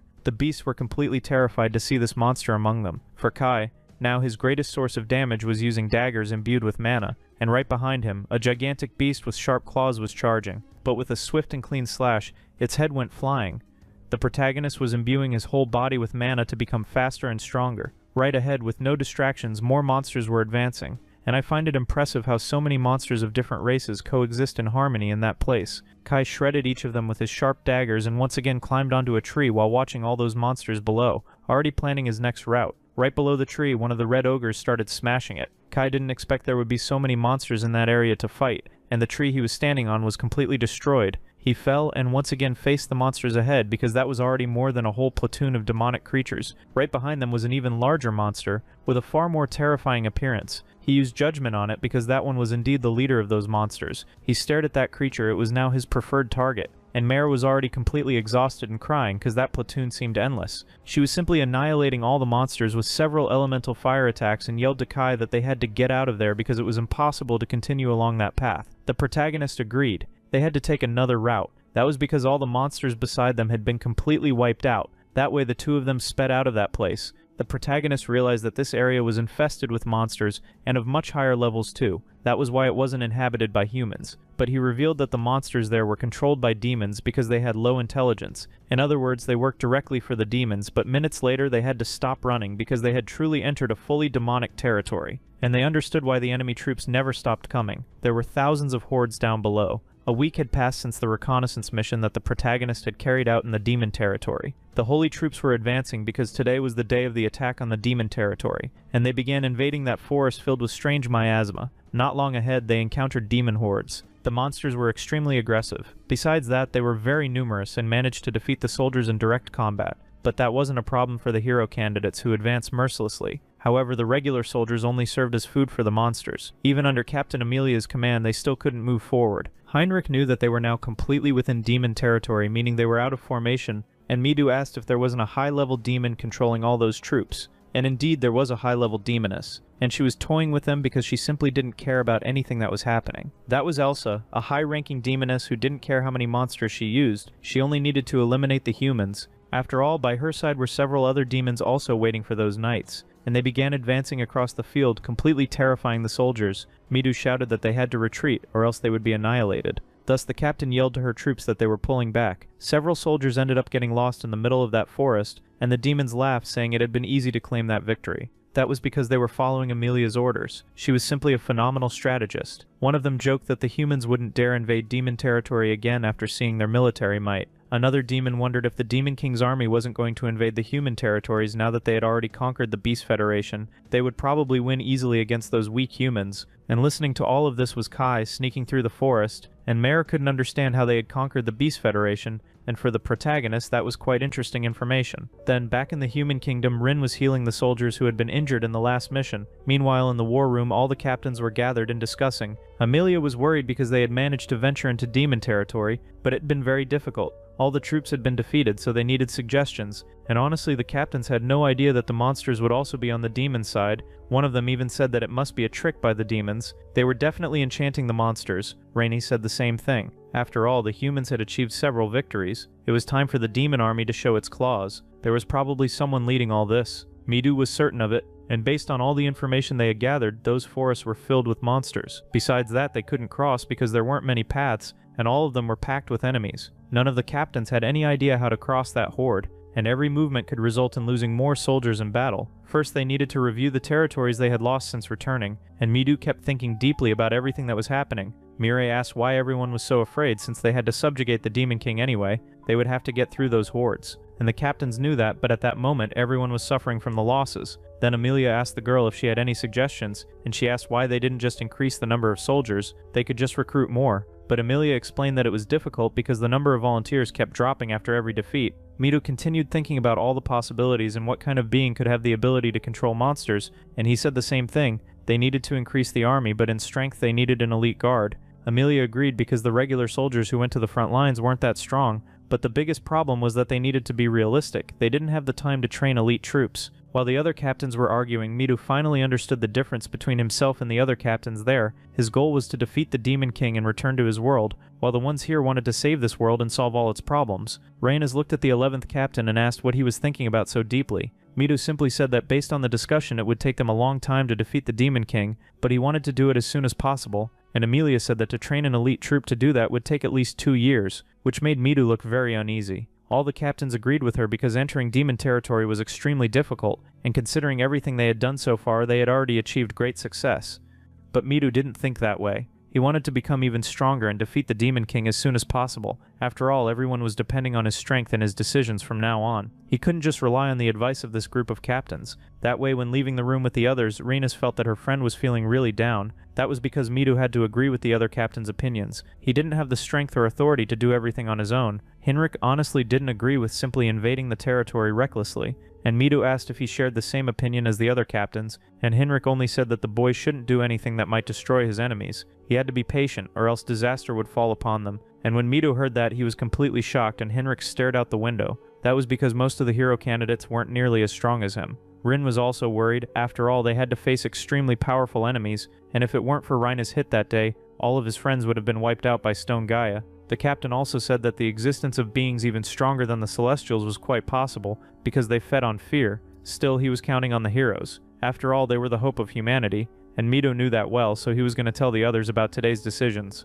He knew he couldn't overdo it or rush things, or else his entire class would suffer for it, but he was definitely going to return home regardless of the decision. That way, when he returned to the other heroes, everyone was shocked to hear the news that it would take so long. Mido just apologized because he couldn't decide anything back there. The group was stunned because it meant they simply wouldn't be able to go home anytime soon. And Mido commented that even so, it would take at least 2 years, and for them, 2 years was an extremely long time. Mido tried to calm them down. After all, if they rushed forward now with a reckless plan, everyone could suffer. Shun got furious in the back and told him to stop joking around. Mido just revealed to them that the hero's goal and the kingdom's goal were two very different things. Honestly, I don't have the authority to decide any of this, but if anyone has a suggestion, Shun was irritated, saying they could simply move forward and destroy everything in their way. But Mido didn't want to do that. After all, continuing to fight without the kingdom's support would be very bad for them. Shun even suggested they form a guerrilla force to speed up the plan. After all, everyone's goal here was to defeat the Demon King and leave this world. Mido knew exactly what they wanted, but it was very difficult to make that happen. Shun kept insisting that he knew the risks were high, but they had to defeat the king of this world. But Mido shouted that everyone's life was his responsibility. He wouldn't let anyone fall on the battlefield, but Shun yelled at him to stop being a coward as he advanced toward Mido, ordering him to open his eyes while raising his fists. Mido's light blade was summoned as well, but this time he even managed to project a protective shield. As he took the full impact of that explosive attack in front of him, a great cloud of dust rose around them, and Mido asked what he hoped to gain from all this. Indeed, he wanted to defeat the Demon King together with everyone, but Shun was ready to fight his friend to change that plan and go defeat the Demon King right now. But an order was suddenly given. No one there was to move, and several ethereal chains appeared. The two were completely astonished by that power, and it was Rin ordering that none of them should fight in such a disorganized and foolish way. Mido apologized, being the first to free himself from the restraints, while Shun, irritated, broke the power surrounding him by force, and Rin was quite sad since her evolved domination ability had been destroyed. Shun was trembling with anger because he wanted to resolve this as soon as possible, and it's not as if Mido didn't understand that. Mido said the same thing. They all wanted to solve everything as quickly as possible. Even Rena agreed because she didn't want to go on a suicide mission. The other candidates had already come to terms with it. After all, this world wasn't that bad. Kaori ended up agreeing with Shun. Not that her opinion mattered much, right? Because she had only appeared in the story 2 chapters ago, so let's ignore that. In truth, she wanted to return home as soon as possible. That's why Shun's words comforted her. Kinoshita also tried to comfort her friend. Everyone wanted to go home. It wasn't as if they were abandoning the plan, and Kaori was desperate because she needed to return to her mother. After all, her body was very weak. When she came to this world, her mother was practically on her last breath, almost hospitalized. The muscular guy there said the same thing. After all, it was just him and his little sister. Their parents had abandoned them when they were very young, so he had always taken care of her, and now she was alone. He was extremely worried about how she was living now. Kinoshi said the same thing. After all, her family worried a lot about her, so staying 2 years in this world was extremely difficult for all the candidates, and Midu realized that it was also difficult to convince all his classmates, and Narumi just joked that his girlfriend was in this world, so he wasn't that worried about going back. While Midori asked if he really understood the whole situation, and Shun's little gang simply agreed with their leader, even that guy who hadn't appeared in the story until now gave his opinion, saying they had to trust Shun. After all, he seemed much more confident in being able to handle the whole situation. That way Shun turned to Midu, because that was everyone's opinion, and Midu had no idea what to do. It was the first time he'd been so opposed like this, while Shun just walked past him, saying there would be no more discussion. Now, if necessary, he would start moving on his own as he left the room, and whoever was ready to risk their life to return to the original world should follow him. Even those who were hesitant began to follow Shun as well. Even Kaori, while her friends were yelling at her to stay, only apologized she had to follow him. That way she just lowered her head. A good portion of the hero candidates ended up following Shun on that crazy mission. Narumi surprisingly decided to stay, and Rin didn't know what to do in a situation like that, even though she too wanted to return home as soon as possible. That same night, Shun's group was preparing all their supplies to leave. They had to leave under the cover of night before the soldiers could track them.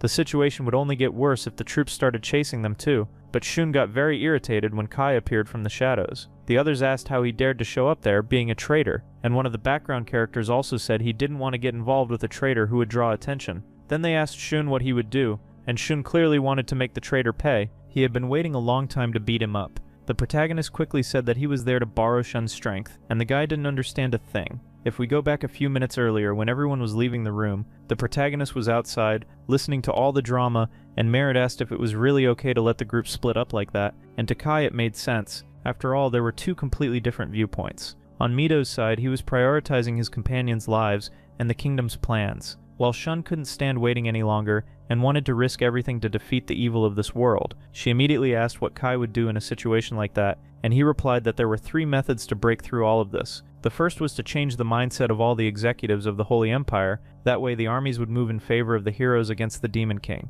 But probably Mido wouldn't like that method at all. The second option was to use Shun's method, which was to employ guerrilla tactics to infiltrate enemy territory and defeat the leaders. According to the information Isabel had given, the Demon Kingdom wasn't unified. In other words, no matter how many enemy leaders Shun and his gang eliminated, it wouldn't cause any sort of rebellion within the Demon Empire. And now there was the third option, and the third and final option was to carry out their moves based on the information they had gathered in Demon territory. That way they could obtain help from all the parties involved. Then, returning to the present moment, Kai said that the reason the monsters were allied with the demons was because the Beast Princess had been captured. Shun asked, "What the hell did that have to do with the whole situation?" Kai explained that this was the only reason the leader of the beasts was helping the Demon King. After all, the princess was one of the most important beings in the beast world, and he had gotten that information after torturing numerous demons along the way, so it was extremely accurate and true information, and the others were shocked to hear that he had been torturing demons while some were more focused on Mare. After all, she was an extremely beautiful half-elf. But again, Shun asked what any of this had to do with the beast world, while the guys around were eager to see the princess. After all, if she had cat ears, they were already in love. Then Kai began to reveal his plan. The beast territory was located in the Grandanis region. It was a neutral region that didn't affiliate with any kingdom and wasn't involved in any conflicts. Shun asked if the plan was to go ask the Beast Kingdom for help, and Mare revealed that their soldiers were much stronger than ordinary humans. Their physical abilities and battle instincts were simply incredible, but she asked why they were being so passive in a situation like this, and Mare explained that the Demon King's army was focusing all its forces on the humans, and Kai said it was possible to form an alliance between the beast world and the human world. Now they understood why they needed to save the Beast Princess. Kaori realized they were going to use the princess as some kind of bargaining tool to gain support, and that was exactly what Kai intended to do. He already had all the information about the supply routes and where she could be. What he needed was for those routes to be destroyed with Shan's explosions. That way he could pursue from the shadows and locate where the princess was. But one of the guys there asked why the Holy Kingdom had never tried cooperating with the Beast territory, and the protagonist had a very specific reason for that, one he had discovered.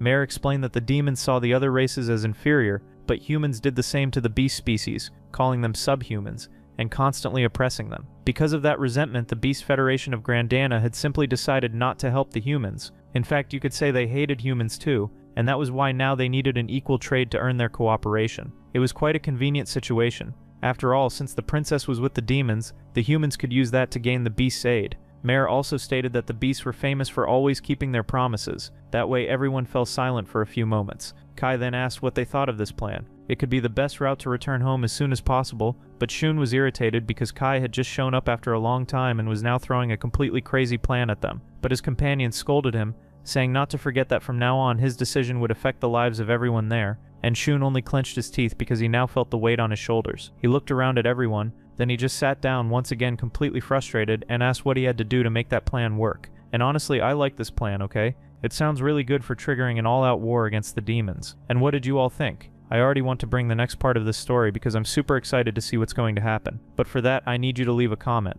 Tell me if you think the protagonist will defeat the Demon King, and of course, don't forget to leave a like. For today, that's it guys, see you next time.